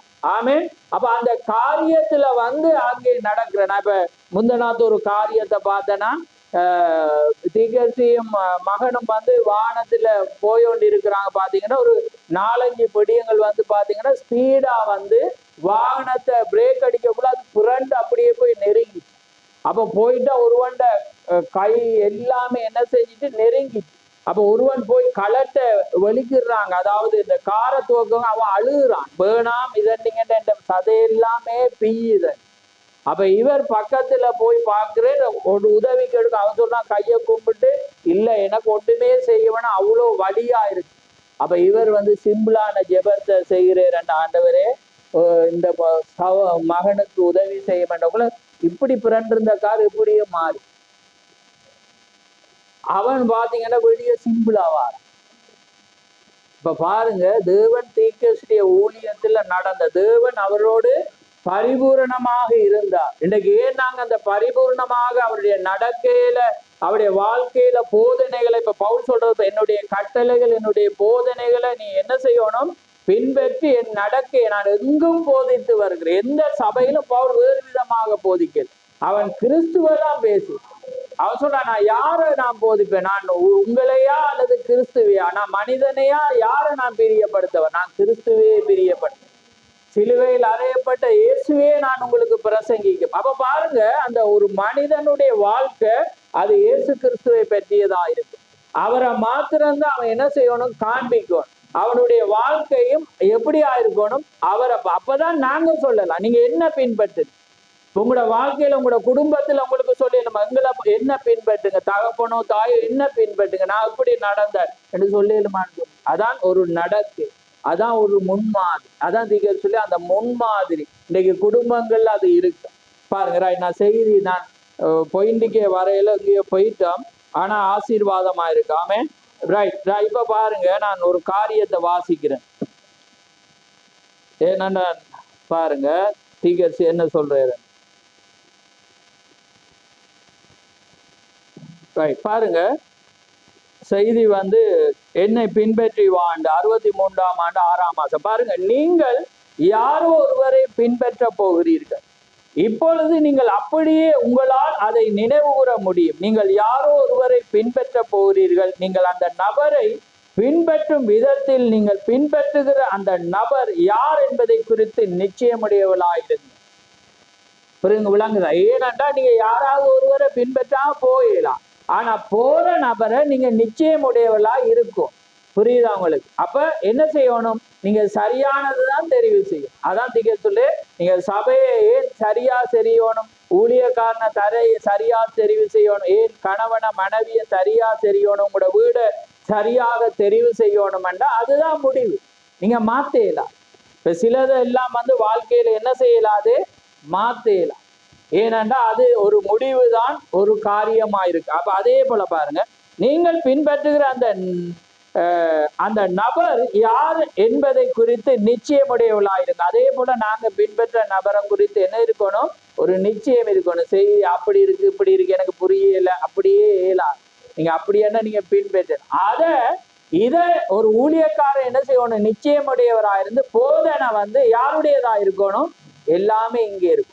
அப்ப நீங்க ஒருவரை பின்பற்றணும். யார? நீங்க என்ன பின்பற்றும், நீங்க என்ன பின்பற்றாட்டி நீங்க போய். ஆனா அதுல என்ன, பரிசுத்தாவி இருந்தாதான் நீங்க சரியானதை பிடிக்கல. ஏன்னா வஞ்சகம் வந்து ஒரு மனிதன்ட்ட இருந்துதான் பாரு, ஏன்னா அது போதகத்திட்டு தான் இருக்கு. நான் ஒருவன் வஞ்சகனா இருக்கணும் அல்லது தேவனுடைய மனிதனா இருக்கும். புரியுதா உங்களுக்கு? அப்ப பரிசுத்தாவி இருந்தாதான் இது போதன். ஆனா அந்த சந்தேகமானது, இது சரியா அது பிள்ளையா என்றது வரக்குள்ள நீங்க என்ன செய்வீங்க, இழந்து போயிருங்க. ஏன்னா ஒரு நிச்சயம் ஒருவரை நீங்க பின்பற்றாம நீங்க என்ன செய்யல, அது போய். இன்னைக்கு தீர்க்கதரிசியோட மெசேஜ்ல நிறைய என்ன காரியங்கள் மாற்றங்கள் இருக்கப்ப முன்னுக்கு, ஆனா அதை தேவனுக்குள்ளால அவங்க சீர்படுத்த. நான் உதாரணத்துக்கு ஒரு முத்திரையை நாம சொல்லலாம் என்ன ஆரம்பத்தில், ஆனா எங்களுக்கு அது ஒரு கணக்கில் நான் ஒரு பாயிண்ட் அளவு கூட நான் அதை சிந்திக்கல. ஏனென்றா அது தேவன் வந்து அவருக்கு அது வெளிப்படுத்தினது. அவர் இடரோணும் என்பது தேவனுடைய காரியம், ஆனா அது வந்து சத்தியம் என்பதை நாங்க அறிந்திருக்கிறோம். ஆமே, அதனாலதான் அவர் பொய் பேசினேன் என்று நாங்க அவரை இதண்டேன். ஆனா அந்த லோயர் என்ன சொல்றான், நான் பிரணாமே நான் உம்முல எவ்வளவு ஒரு நம்பிக்கை வச்சிருந்தேனோ அந்த நம்பிக்கையை விட இப்ப பன்மடங்காக வச்சிருக்கு. ஆனா மற்றவன் மொட்டை அந்த என்ன சொல்லுவான், மடையன் என்ன சொல்லுவான், அந்த அடுத்த பாட்டி, நான் பிரணாமே நான் இவ்வளோ ஒரு நம்பிக்கை வச்சேன், ஆனா அந்த நம்பிக்கையை நீர் என்ன செஞ்சிட்டீர், உடைச்சிட்டீர்.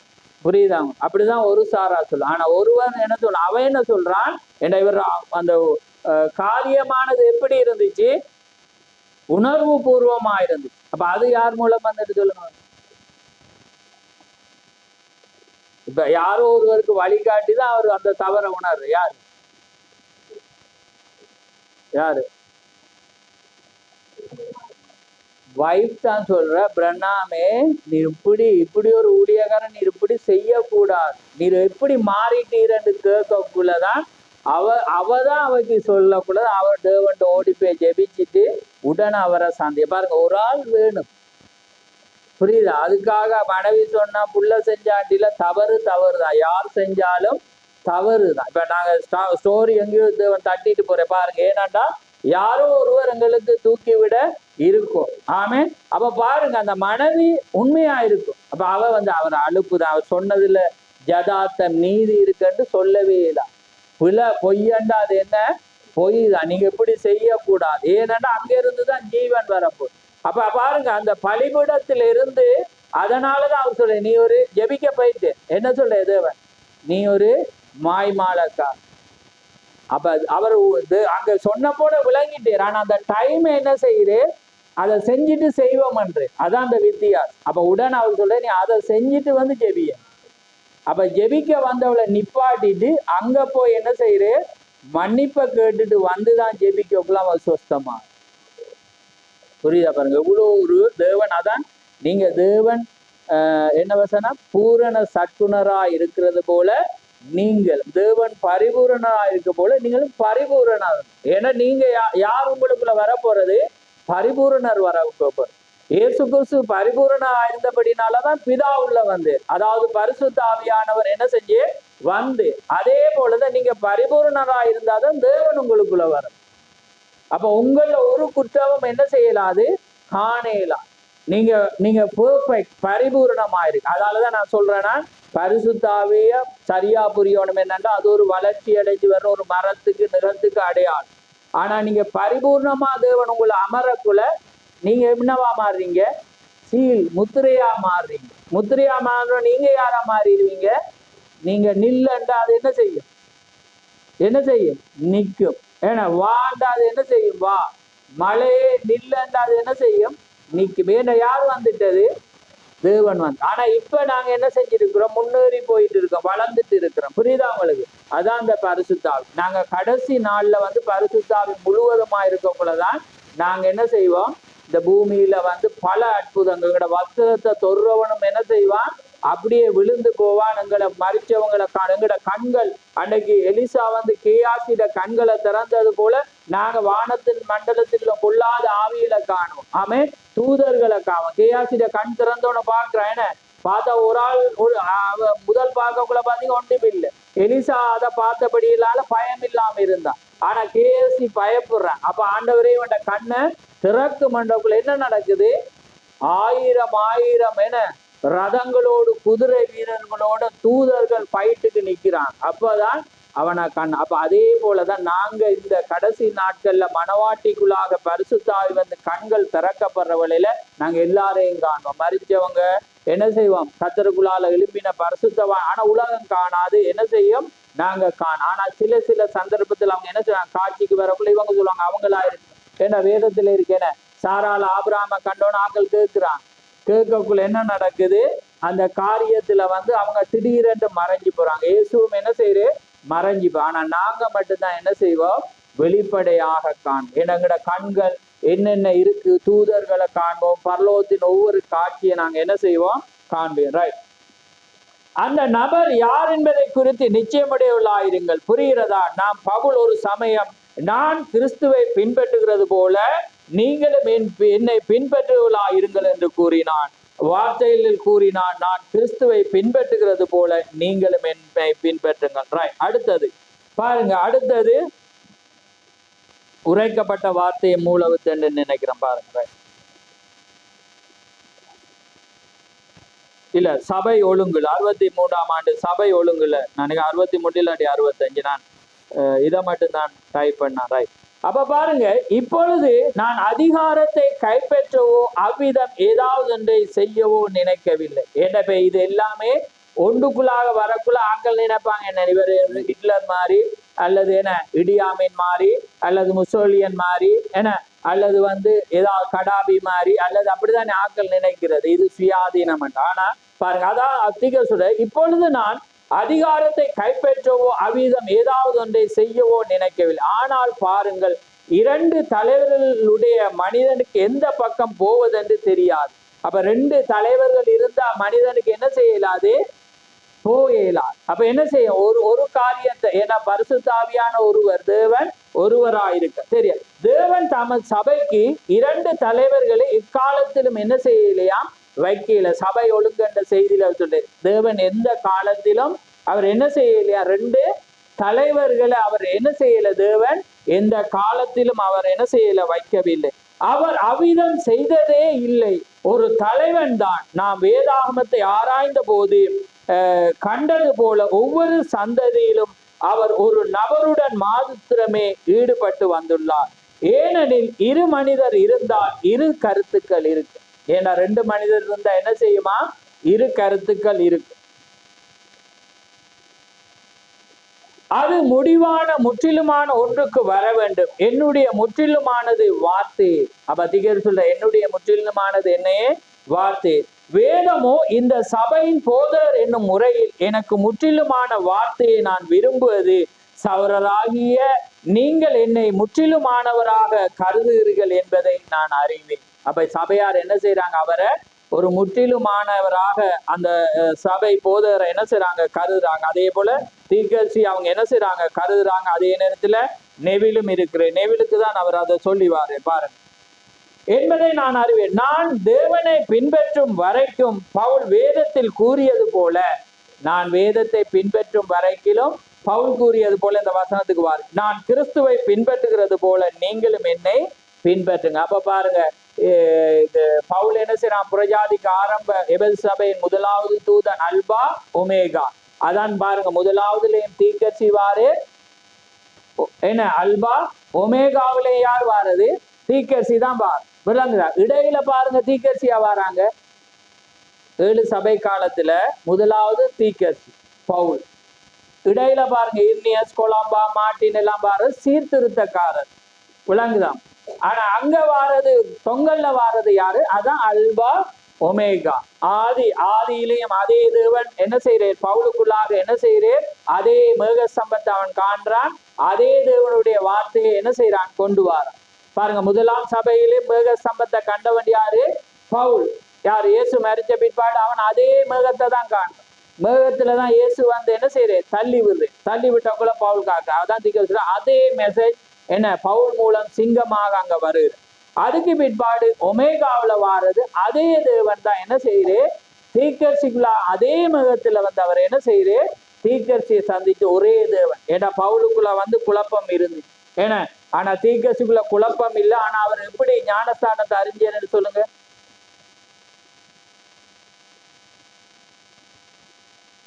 தேவன் சொல்லி அறிஞ்சவர்ன்னு சொல்லுங்க. சொல்லுங்க, டக்குன்னு சொல்லணும். ஏன்னா நீங்க செய்தி யாரை பின்பற்றீங்களோ அதை அறிஞ்சிருக்கும். என்ன அவர் பப்டிஸ்ட் சபையில யாரு போதரோட இருக்கக்குள்ள அவர் என்ன செய்யறாரு? தீர்க்கதரிசி சொல்றேன், நான் மனம் மாறிட்டேன், ஏன்னா எனக்கு ஞானஸ்தானம் கொடுங்க. ஏன்னா அப்ப யாரால அவர் மனம் மாறுது? யாரால மனம் மாறு? யாருக்கா சபைக்கு போரு?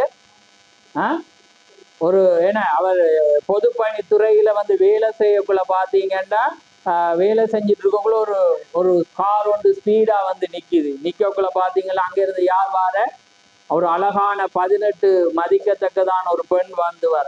அப்ப அவ பிரண்ணாமோட கதைக்குள்ள பாத்தீங்கன்னா அதுதான் முதலாவது மனைவி ஹோப்பா. அப்ப ஹோப்பா என்ன செய்யறாரு? ஹோப்போட கதைக்குள்ள இவருக்கு ஹோப்புல ஒரு ஆசை வருது. அவர் ஒரு அழகான இவளும் சாந்தமா கதைக்கிறார். அப்ப அவள் சொல்றா, நீர் கிறிஸ்தவர் ஆண்டுக்குள்ள. அவர் சொல்ற, இப்பதான் நான் ரட்சிக்கப்பட்ட. அப்ப அவர் சொல்லி எனக்கு ஒரு சபை தெரியாது, உங்களோட சபைக்கு நான் வரவான்னு அவர் கேட்கிறேன். வரக்குள்ள அவர் என்ன செய்யறா, வாரும் என்று சொல்ற. இந்த டைம் இந்த இடத்துல சேர்ச்சண்டக்குள்ள இவர் டெப் டொப்பாலாம் வெளிக்கிட்டு என்ன செய்யறே, அங்க போறேன். போக்குள்ள பாத்தீங்கன்னா ஹோப் வந்து அவருக்கு பக்கத்துலயே ஒரு சீட்டை வந்து ஆயத்தப்படுத்தி வைக்கிற. பெஞ்சியெல்லாம் அப்படி இருக்கல, பொம்பளை வேற ஆம்பளை வேற. ஆனா அமெரிக்கால வந்து பெப்டிஸ்ட் சபையில வந்து ஆணோட பெண் அவங்களோட குடும்பத்தோட தான் அவள் வந்திருக்கான். ஆனா ஹோப்புக்கு பக்கத்துல அவர் இருக்கக்குள்ள இப்ப இவருக்கு என்ன செய்யறே, ஹோப்புக்காக இவர் சபைக்கு போய் கடைசியா வந்து இயேசுவையே அவர் முழுமையா ஏற்றுக்கொள்றார். ஆமே.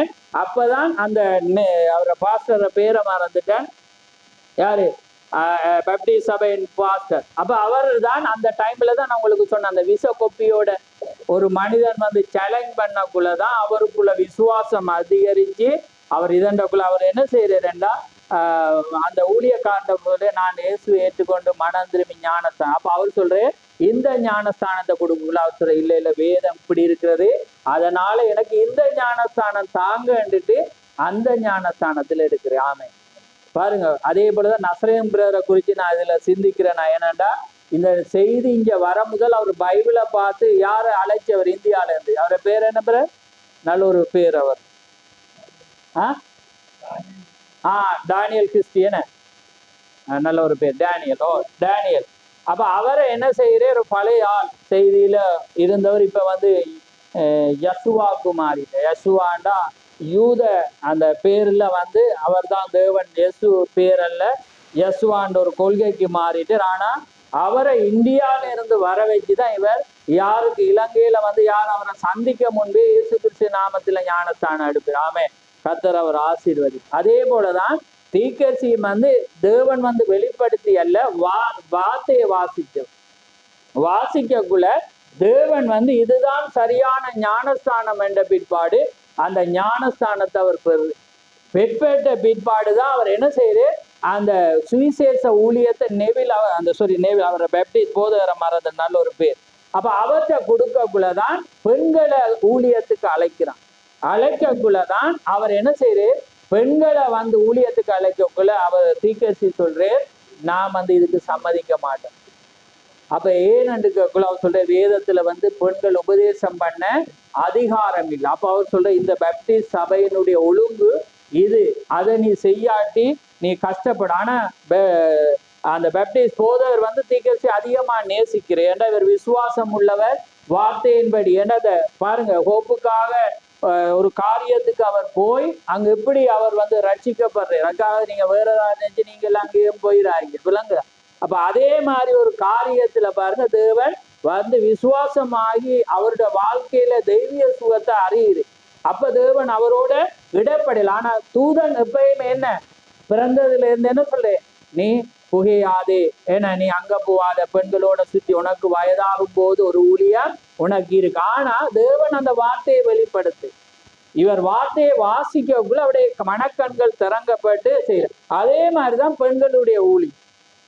அந்த ஊழியம் வந்து காரியமா இருக்கக்குள்ளதான் அவர் என்ன செய்யறா, அந்த பெப்டிஸ்ட் அவர் சொல்லிட்டு அப்படி என்ன நீ இந்த சபையில இருக்கலான்னு சொல்லக்குள்ளதான் அவர் என்ன செய்யறார், அந்த பெப்டிஸ்ட் சபையில இருந்து அவர் என்ன செய்யறார், வெளி சபைக்கு என்ன செய்ய, வெளி சபை என்ன வெளியே போக்குள்ள அவரோட கூற நான் நினைக்கிறேன் ஏறக்குறைய ஒரு 15-18 பேர் வாராங்க.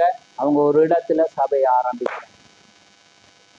புரியுது அவங்களுக்கு, இதுதான் காரியம். இப்ப எங்கேயோ போயிட்டோம், ஆனா அது ஆசீர்வாதமா இருக்குமென்னு நான் பேசுவேன். அப்ப பாருங்க, தேவன் வந்து நீங்க வார்த்தையை உத்தமமா வாசிக்கக்குள்ள தேவன் உங்களோட கண்ணை திறப்ப. அதுக்கு யார்தான் வரணுமென்று இல்லை, அதான் வேதம் ஒரு பரிசுத்தாவி வரக்குள்ள அவரே உங்களுக்கு போதகராயிருக்கும்.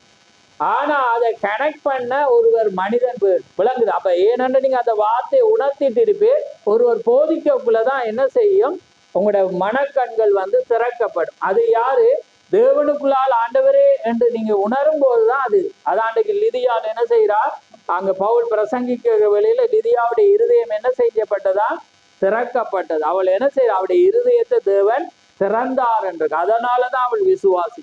இந்த இருதயம் திறக்கப்படாட்டி என்ன செய்யாது, அங்க விசுவாசம் வந்து ஏற்படாது. ரைட். இப்ப பாருங்க, ரைட். இப்ப செய்தி எல்லாம் இப்ப நான் போன்ல பார்க்கக்குள்ள பார்த்தா 1.5 மணி நேரம் தாண்டு. ஏன்னா ஒரு 40 நிமிஷத்துல நம்ம நாங்க உண்டாகி இப்ப டைமே போறது தெரியாம போகுது. ஆனாண்டாலும் நான் முடிக்க விரும்புறேன். ரைட், இன்ட்ரெஸ்ட் இருந்தா நான் போக இன்ட்ரெஸ்ட் இருக்கா? ரைட், அப்ப பாருங்க சார், இதுல போயிட்ட வாஸ் இது சார்ஜ் குறைஞ்சதுன்றபடியா நல்லா மங்கிட்டு. ரைட், பரவாயில்ல, பாருங்க. ரைட், பாருங்க. சரி, வார்த்தை நிலைத்திருக்க வேண்டும் என்று தேவன் என்னை பாருங்க, ஞாபகம் கொள்ளுங்கள், நான் வார்த்தை நிலைத்திருக்க வேண்டும் என்று தேவன் என்னை எதிர்பார்க்கிறார். நீங்கள் இந்த சபையில் வார்த்தையை கடைபிடிக்க வேண்டும் என்று நான் உங்களை எதிர்பார்க்கிறேன். என்னையாந்திக்க சொல்றேன், இந்த சபையில நீங்க வார்த்தைய பின்பற்ற வேண்டும். ஏன்னா நீங்க வார்த்தையை பின்பற்றாட்டி உங்களால இல்லை. நீங்க இந்த வார்த்தையை இந்த இடத்துல பெற்றா நீங்க ஒருவருக்கு சொல்லணும். அந்த கட்டிங் தெரியும், வேணுமென்னா நாங்கள் அதை தொடர அடுப்போம். இந்த செய்தி இப்போ முடியாது, நாங்கள் நீங்கள் வாசிச்சு பார்க்கல, இப்போ சர்ச் பண்ணலாம். நீங்கள் அடித்தாலே அப்படி 1200 செய்தியிலே வரும். நீங்கள் என்ன செய்யணும், உங்களோட கடமை என்ன, நீங்கள் வந்துட்டு அதே கேட்டுட்டு உங்களுக்கு இல்லை, நீங்கள் இன்னொருவருக்கு சொல்லிதான். அதுதான் உங்க மீது விழுந்த, அதான் பவுல் சொல்றான், சுவிசேஷம் எல்லார் மீது விழுந்த கடமையா இருக்குது. நீங்க ஒரு ஆளும் நீங்க சாக்கு போக்கு சொல்லல. அப்ப நீங்க பெறாம அந்த மைண்ட்ல இல்லாட்டி தெரியாது. பாருங்கள் பாருங்கள், இதை ஆவிக்குரிய விதமாய் நீங்கள் வைத்திருக்க வேண்டும். ஏனெனில் நீங்கள் கர்த்தரில் வளர தொடங்கும் போது சாத்தான் அந்தகார ராஜ்யத்தின் சக்திகள் உங்களுக்கு எதிராக திரும்பி விடப்படும் என்பதை நினைவில் கொள்ளுங்கள். நீங்கள் பயிற்சி பெற்ற போர் வீரர்களாக இருக்க வேண்டும்.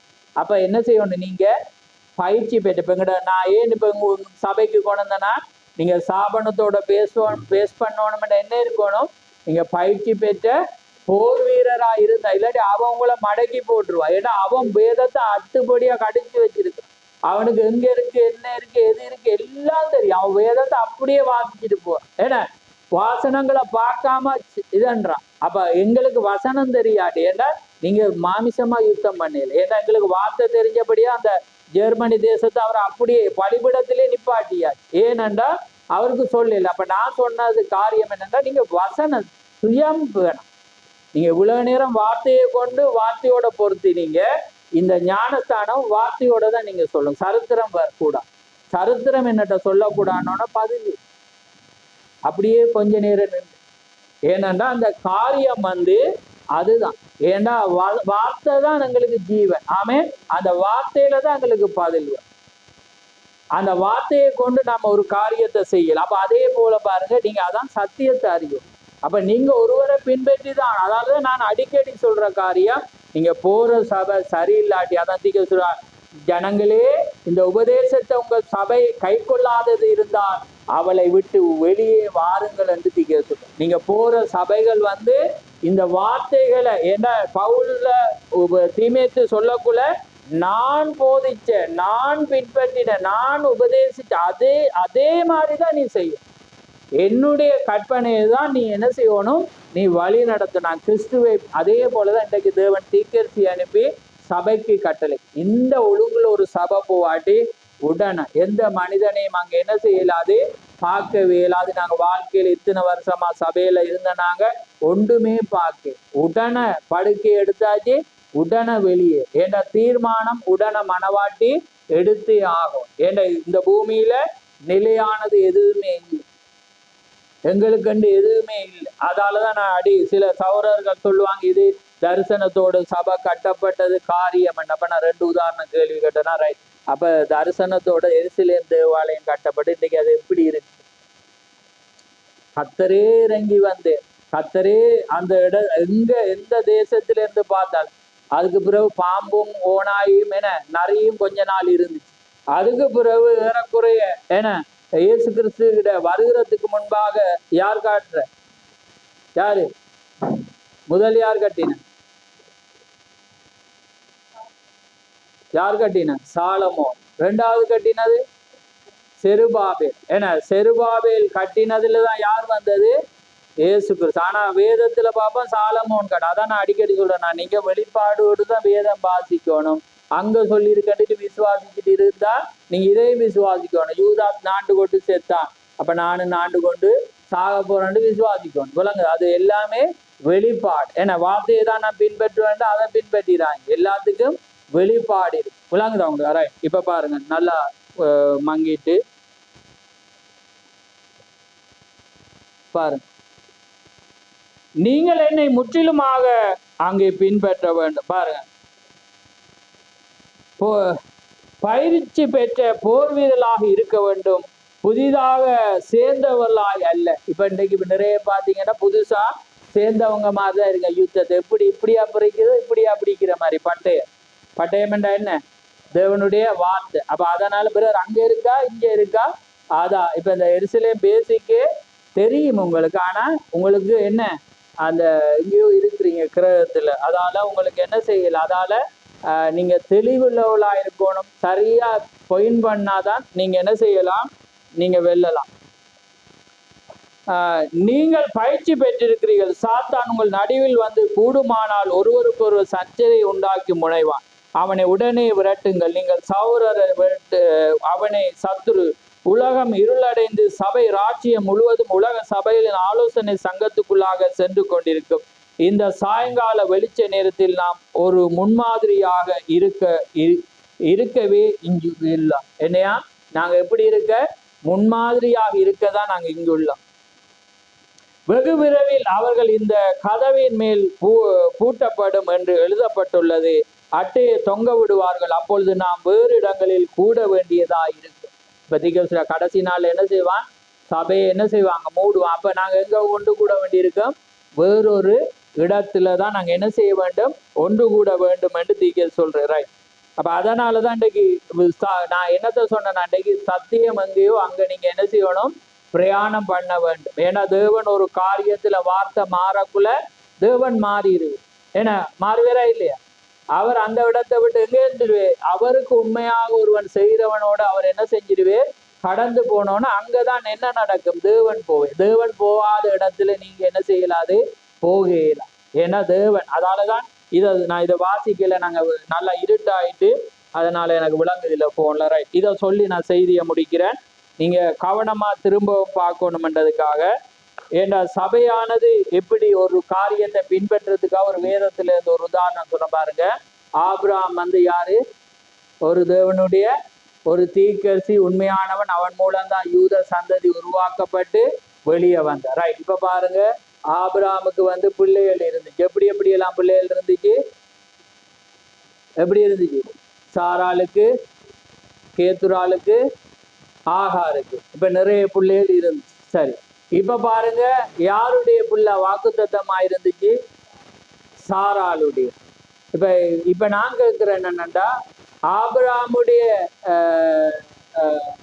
ஒரு ஆணிடம் இருந்துதான் என்ன வரும், ஏன்னா விந்து வரும், ரத்தம் அவன் மூலம் தான் வரும். இப்ப ஆபிரகாமுட பிள்ளைகள் தான் யார், எல்லாமே ஆபிரகாமுடைய. இப்ப யாராவது டிஎன்ஏ செக் பண்ணினா தவறென்று சொல்லிடலுமா, ஆகாருக்கு பிறந்தது கேத்துராளுக்கு பிறந்தது தவறென்று சொல்லிடலுமா, இல்லை. அப்ப பாருங்க, ஒரு தகப்பன் என்ன, அவனுடைய பிள்ளைகள் தான் அவங்க. ஆனா அந்த வேத தேவன் என்ன சொல்றே, அடிமையிடத்துல பிறந்தவன் சுதந்திரவாளியா ஆகிறான். விளங்குதா? அப்ப அதுக்கு தீர்க்க சொல்றேன், சாராள் சபைக்கு அடையாளம். சரியான வாக்கு தத்தத்தின் வார்த்தை வந்து சாராள்கிட்ட தான் இருக்கு. ஆகார புள்ளதான், ஆபிரகாமோட புள்ளதான் யாரு, இஸ்மவேல். எந்த ரத்த எல்லாமே ஒரிஜினல், பெண்ணுக்கும் அதுக்கும் சம்பந்தம் இல்லை, ஆண் தான். ஆபிரகாமோட ஒரிஜினல் வித்து, கேத்துராளுக்கு பிறந்த ஒரிஜினல் வித்து, ஆனா சுதந்திரவாளியே இல்லை.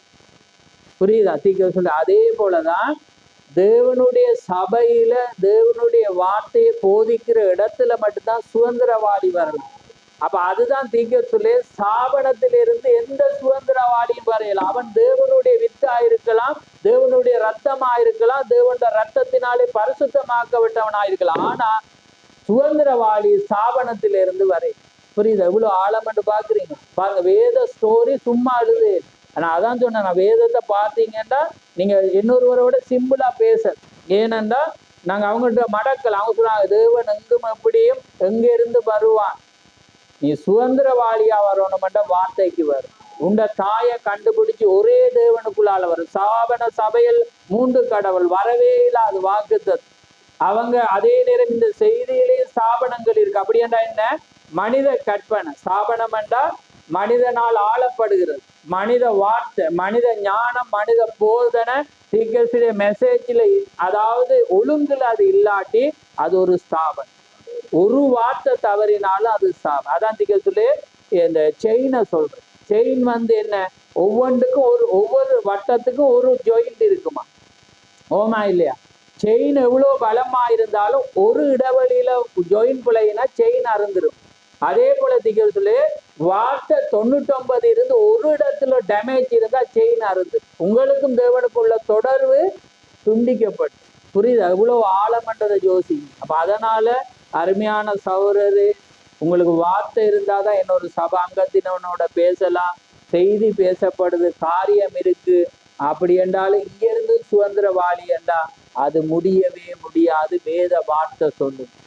அது சாராள்கிட்ட இருந்து, சாராள் ஒருவர் தான், ஒரு ஸ்திரீ தான். அதான் வேதம் பொழுது ஒருவர் ஒரு மனிதனோடு ஒரு சபையோடு தான் கர்த்தர் இடைப்படுவார். நீங்க முதலாவது ரெவலேஷன் வெளிப்பாட பெறுங்க. இன்னைக்கு எல்லாரும் பல குழப்பத்துல இருக்கிறீங்க. அதாலதான் நீங்க முன்னேறி போயலாம் இருக்கு. ஒரு தேவன் ஒருவர், இடப்படுற இடமும் ஒருவர் ஆயிடும். ஆனா நீங்க நினைக்க கூட அப்படியே நான் மற்ற சபையில் எப்படி இருக்கணும், நாங்க போதிக்கிற மாதிரி அவங்க போதிக்கணும், எங்களோட இணைஞ்சிருக்கும். சௌரர் எல்லாமே இணைஞ்சிருக்கும். விளங்குதான்? அதே போல எங்கெல்லாம் உத்தமமா இருக்கிறாங்களோ, இங்க 10 சபையில் திருவோணமலையில இருக்கலாம், 10 ஒரு செய்தியை விசுவாசம். ஏண்டா எபேசியர் 3 என்ன சொல்லுது? ஒரே கர்த்தர், ஒரே விசுவாசம், ஒரே ஞானஸ்தானம், ஒரே கர்த்தர், ஒரே விசுவாசம். எந்த விசுவாசம்? அவங்களோட விசுவாசம் வேற இருக்கல. அப்படி ஒரு இணைப்புக்குள்ள இருந்தா அந்த சபையும் சரி. ஆனா 10 சபை இருந்தாலும் அங்கே ஒரு மனிதனோடு தான் கர்த்தர் இடைப்படும். அத அவங்க இனங்கண்டா அந்த மனிதனோடு கொண்டு அவனை வைத்துதான் அந்த சபை ஆசீர்வதிக்கப்பட்டு ஆகாரத்தை அது கிடைக்க பெறும். அதை எடுத்து அந்த சபை எடுத்து கொண்டு போனா அது ஆசீர்வதிக்கப்படும். இல்லாட்டி அது இந்த இடத்துல இருந்து பப்ளிக்கா தேவனுடைய காரியத்தை நான் உரைக்கிற இதுதான் சத்தியமா. ஆனா எல்லா மனிதராலும் ஜீரணிக்க இயலாம். ஏண்டா அது எல்லாரும் விரும்புற. அதான் விரும்புறவனாலும் அல்ல, ஓடுகிறவனாலும் இறங்குற தேவனாலே. அது அவர் அழைச்சிட்டா, அது கண்டு பணிக்கண்டு அழைச்சிட்டா ஒன்றுமே செய்யும். இப்ப இந்த கைனா கண்ணா இருக்கணும் என்று விரும்புகிறேன். அது ஒருவனை தலைக்கு ஒருவனை உருவாக்கிட்டா அவன் தான் அந்த பணிக்கு, அவனால மாத்திரம்தான், அவனை கொண்டுதான் அவரால் செய்ய. இதனாலதான் இன்னைக்கு அநேகர் ஏற்றுக்கொள்ள கஷ்டமா இருக்கிறாங்க. அந்த போட்டித்தன்மை வர்றது, என்னோடையும் இருக்கிறார் அப்படி எப்படி. அதை தான் அன்றைக்கு தீர்க்க சொல்ற பழைய பால என்ன சொல்ற, மோசே ஒரு கருத்தை சொல்லக்குள்ள அவங்க என்ன சொன்னாங்க சொல்லுங்க, வடிவான வசனம். தேவன் உன்னோடு மட்டுமா இருக்கிறார், அவர் சபையாரோடு இருக்கிறார். என்ன தேவன் சொல்லி, என்ன தேவன் சொல்றேன், என்ன சொன்னேன்? இஞ்சால வந்துடுற, இஞ்சால வா, நான் அவங்கள பூமியை பிளந்து அழிக, அதுக்கப்புறம் நிக்காதங்க, இஞ்சால வந்துடு. ஏண்டா அந்த கொள்கைக்கு வந்துட்டா நீ அவங்களோட நிக்காது. அப்ப அதுதான் அவங்க சொன்ன. அதைதான் தீர்க்க அடிக்கடி சபையில சொல்லி வருவேன். அந்த கருத்தை நான் சொல்றேன். தேவன் ஒரு காரியத்தை கண்டா ஒரு மனிதன் அவன் தவறு உள்ளவனா இருக்கலாம் சரி, ஆனா அவனை கொண்டுதான் அந்த வார்த்தையை அவர் என்ன செய்வார், நிறைவேற்று. இது புரியாதபடினாலதான் இன்னைக்கு நிறைய பேர் உத்தமமா இருக்கிறாங்க, மாற்று கருத்தே இல்லை, நல்லவங்க இருக்கிறாங்க, அருமையான இருக்கிறாங்க. அந்த வர்ற அப்படி ஒரு இயல்பு, அப்படி ஒரு குணாதிசயம் வார்த்தைக்கு அப்படி. ஆனா என்ன, சுதந்திரவாதி வரை இங்க வந்தாதான் சுதந்திரவாதி. ஆமே ஒரே ஞானஸ்தானத்துக்குள்ளாக ஒரே தேவனை விசுவாசிச்சு ஒரே காரியத்துல வழி நடத்தப்படுற சபைக்குள்ளால வந்ததான் சுதந்திரவாதி வரலாம். இதை உறுதியா ஆராய்ஞ்சு படிச்சுக்கோங்க. இப்ப விளங்காட்டி படிச்சுக்கோங்க. வேணுமென்ற ஆதாரத்தை நீங்க செய்தியில இருந்து பார்க்கலாம், வேதத்தில இருந்தும் பார்க்கலாம். இப்ப அதான் நான் வேதத்தை கொண்டு உங்களுக்கு உதாரணம், அதான் தீர்க்கதரிசிட்ட நீங்க யோசிச்சு பார்த்துறீங்க. ஒரே சிந்திங்களே ஆபிரகாம், அப்ப அதான் அவன் ஜெபிக்கிறான். ஜெபிக்கக்குள்ள அவர் சொல்ற உண்ட புள்ளையா இருந்தபடினால நீங்க அடுத்ததையும் வாசிச்சு பாருங்க. புல்ல இருக்குது வேறு என்ன, அவர் வடிவ ஆகாரம் அளிக்கக்குள்ள சாராளின் அடிமை பெண்ணாகியே புள்ளைய கூப்பிடக்குள்ள எப்படி கூப்பிடுறாரு ஏன்னா, யார் புள்ள யாரு புரியுதா உங்களுக்கு? அந்த 2 பெண்ணா கூப்பிடக்குள்ள அப்படி கூப்பிடல. அப்போ அழகு தேவண்ட காரியத்தை பாருங்க, ரகசியம். ஏன்னா இது அவன்ட வித்து. அப்ப அந்த வித்து பிள்ளைக்காக தான் அவர் செய்யுது. ஆகார் அழுகுறா. வேதத்தண்டைக்கு போய் வாசிச்சுப்பார். நான் அந்த ஸ்டோரியை படித்தேன், திரும்ப திரும்ப படிக்காதான் நான் சொன்னேன். திரும்ப படிக்க ஆழத்தை மாதிரி அது படிக்க நான் எத்தனையோ தரம் படிச்சுட்டு இப்ப கடைசியா படிக்க கூட பார்த்தா என்ன உன்னிப்பா படிச்ச பாருங்க. ஆகார் அழுகுறா. அவர் சொல்ல, நான் புள்ளையிட கூக்குறல கேட்டேன். புள்ள அழுது புள்ளையிட தான் அவர் கேட்கு. அப்ப பாருங்க அந்த அழைக்கிற முறையை பாருங்க. ஆகார் அழைக்கக்குள்ள அடிமை பெண்ணு, அடுத்தது ஆபிரகாம்கிட்ட சொல்லக்குள்ளே அடிமை பெண்ணு, ஆனா ஆபிரகாம்கிட்ட பிள்ளைய சொல்லக்குள்ள உண்ட பிள்ளை என்று. புரியுதா உங்களுக்கு? அதுதான் வேறு. அதே மாதிரிதான் தேவன் சாபனத்தில் இருக்க சாபனத்தை அவர் அழைக்கிறேன், அது அடிமையாது. ஆனா சாபனத்தில் இருக்கு தேவன்ட பிள்ளை, அவரை பிள்ளை என்று அழைக்கிறேன். ஆமே. அதனாலதான் நீங்க என்ன செய்யணும், சாபனத்தில் இருக்கிற வித்துக்களை வெளியே கொண்டு வர்ற பொறுப்பு உங்களோட. ஆமே. அப்ப அதனால நீங்க என்ன செய்யணும், தேவனுடைய வார்த்தையை அவங்களுக்கு உரைக்கணும். அது விபச்சாரியா இருக்கலாம், குடிகாரனா இருக்கலாம், தவறு உள்ளவனா இருக்கலாம். நீங்க ஜெபிங்க, உங்களுக்கு அனுப்புகிறான். நீங்க ஜெபிங்க, விடிய எழுப்பி, ஆண்டவரே ஒரு ஆளையாவது உங்களோட ஒரு வார்த்தையை நான் சொல்லணும், எனக்கு ஒரு ஆண்டவரே ஆயத்தப்படுத்தி தாங்கன்னு கேட்டு பாருங்க. நீங்க உத்தமம் கேட்டு பாருங்க, தேவன் ஒரு ஆளை அனுப்புவார் உங்களுக்கு பக்கத்துல. நீங்க பயப்படாம போய் தேவனுடைய காரியத்தை சொல்லும் போது கர்த்தர் நிச்சயமா உங்களை அதான் சகல பேரையும் சீசராக்கி ஞானஸ்தானம் கொடுக்கும். அதை வச்சுதான் ஸ்தாபனம் தெரியும். அவங்க என்ன செய்யறாங்க, ஞானஸ்தானம் பெற்றவர் சீசராகி பைபிளை படிச்சு ஊழியத்தை யாராவது ஒரு இவருக்கு சொல்ல போய் அவர் இவருக்கு சொல்லி, அதான் பாருங்க உங்களது அதை மேவும். அவங்களும் அதான் வேதம் என்ன சொல்லுது, அன்றைக்கு மந்திரவாதிகளும் என்ன செஞ்சாங்க, போல பாம்பாக்கினாங்க. மோசேயும் பாம்பா, யார் விழுங்கின. இப்ப அவன் உங்களை விழுங்க கூட நீங்க அவனை என்ன செய்யணும், விழுங்க. அவன் உங்களை, நான் அன்றைக்கு யோசிச்சேன், அப்ப அவரு பைபிள் ஸ்டடியை வச்சு எங்களை மடக்க கொண்டு போனேரோ என்று நான் உள்நோக்கத்தை வச்சேன். ஆனா தேவன் என்ன எங்கடதான் மேற்கொள்ளும், எங்கட புயந்தான் என்ன செய்யணும், அது மேற்கொள்ளணும். எத்தனை பேர் வந்தாலும் இன்றைக்கு இஸ்ரவேலை போல, இன்றைக்கு இஸ்ரவேல் பாருங்க பயம் இல்லாம நிற்கிறாங்க. ஏனென்றா எத்தனை எதிரி வந்தாலும் நாங்க அழிப்போம். ஆமே. ஏனென்றா அங்கே யெகோவா தேவன் அவளோடு இருக்கு. அதே தேவன் இன்றைக்கும் மாற, அதே தேவனை தான் நாங்க இன்றைக்கு ஆராதி. ஆமே. அதனால கர்த்தர் உங்களை ஆசீர்வதிப்பாராக.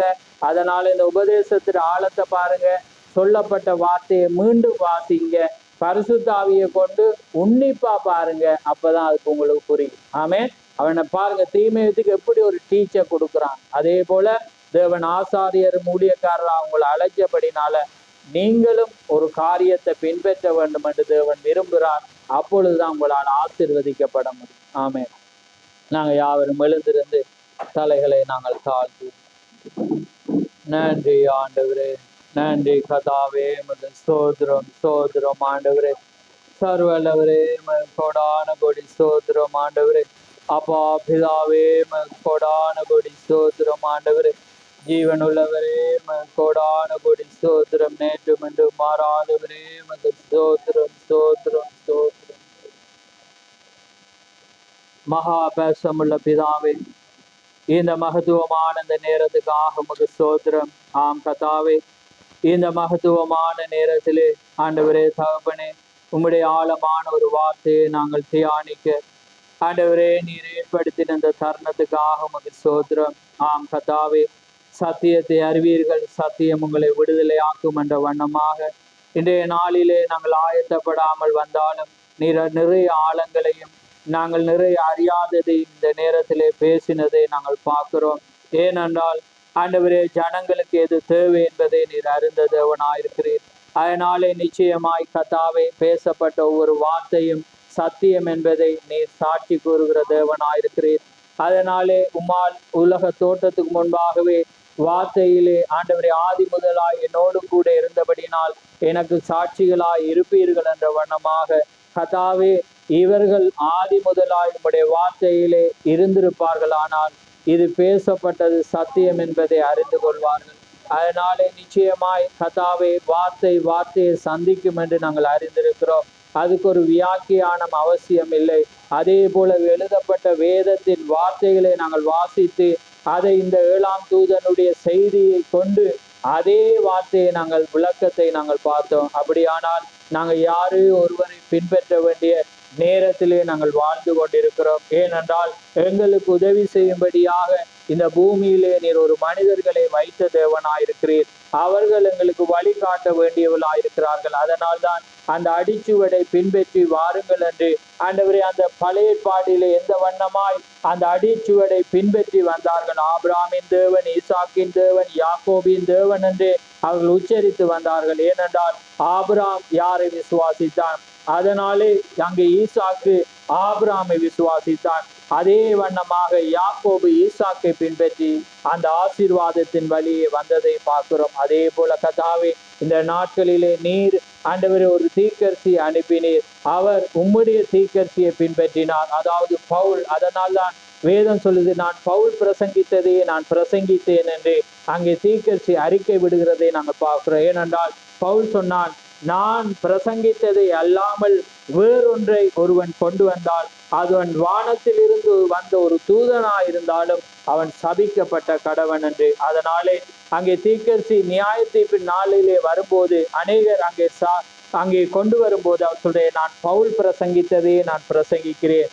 அப்படியானால் பவுல் அங்கே இருக்கிறானோ அங்கே நானும் இருக்கிறேன் என்று அப்படிப்பட்ட ஒரு நிச்சயத்தோடு கர்த்தாவே, இந்த சபையானது ஆண்டவர் ஒரு நபரை ஒரு செய்தியை பின்பற்றி கடந்து செல்ல அந்த மனக்கண்களை நீர் எபேசியருக்கு எழுதும் போது அவருடைய மனக்கண்களை கர்த்தர் திறந்தார் என்று, அதே போல கர்த்தாவியுடைய மனக்கண்கள் திறக்கப்படாவிட்டால் அவர்கள் அந்த நபரை அறிந்து கொள்ள முடியாது, ஒன்றை பின்பற்ற முடியாது, ஒரு கட்டளையை பின்பற்ற முடியாது, ஒரு வழிமுறையை பின்பற்ற முடியாது என்பதை நாங்கள் அறிந்திருக்கிறோம். அதனாலே என் ஆடுகளின் சத்தத்தை கேட்கும் என்ற வண்ணமாக கர்த்தாவே, என்னுடைய ஆடல்ல உம்முடைய ஆடுகள் அந்த வார்த்தைக்கு சத்தத்தை கேட்கும் என்று அறிந்திருக்கிறோம். அதனாலே நீர் அனுப்பின மனிதனை அவர்கள் விசுவாசிக்கும் போது அவர்கள் உம்முடைய வார்த்தையை செவி கொடுப்பார்கள் என்று அறிந்திருக்கிறோம்.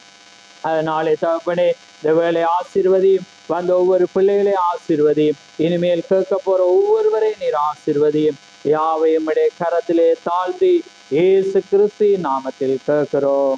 ஆமென், ஆமென். பரமண்டலத்தில் இருக்க எங்கள் பிதாவே, உம்முடைய நாமம் பரிசுத்தப்படுவதாக, உம்முடைய ராஜ்யம் வருவதாக, உம்முடைய சித்தம் பரலோகத்திலே செய்யப்படுவது போல பூலோகத்திலும் செய்யப்படுவதாக. எங்களுக்கு வேண்டிய ஆகாரத்தை என்று எங்களுக்கு தாரும்.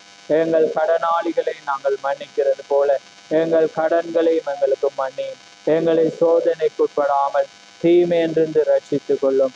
ராஜ்யமும் வல்லமையும் மகிமையும் என்றென்றைக்கும் உம்முடையவைகளே. ஆமென், ஆமென். என் ஆத்துமாவே கர்த்தரை ஸ்தோத்திரி, என் முழு உள்ளமே அவருடைய நாமத்தை ஸ்தோத்திரி. என் ஆத்துமாவே கர்த்தரை ஸ்தோத்திரி, அவர் செய்த சகல உபகாரங்களையும் மறவாதே. ஆமென், ஆமென். கர்த்தர் தாமே உங்கள் ஒவ்வொருவரையும் ஆசீர்வதிப்பாராக. ஆமென்.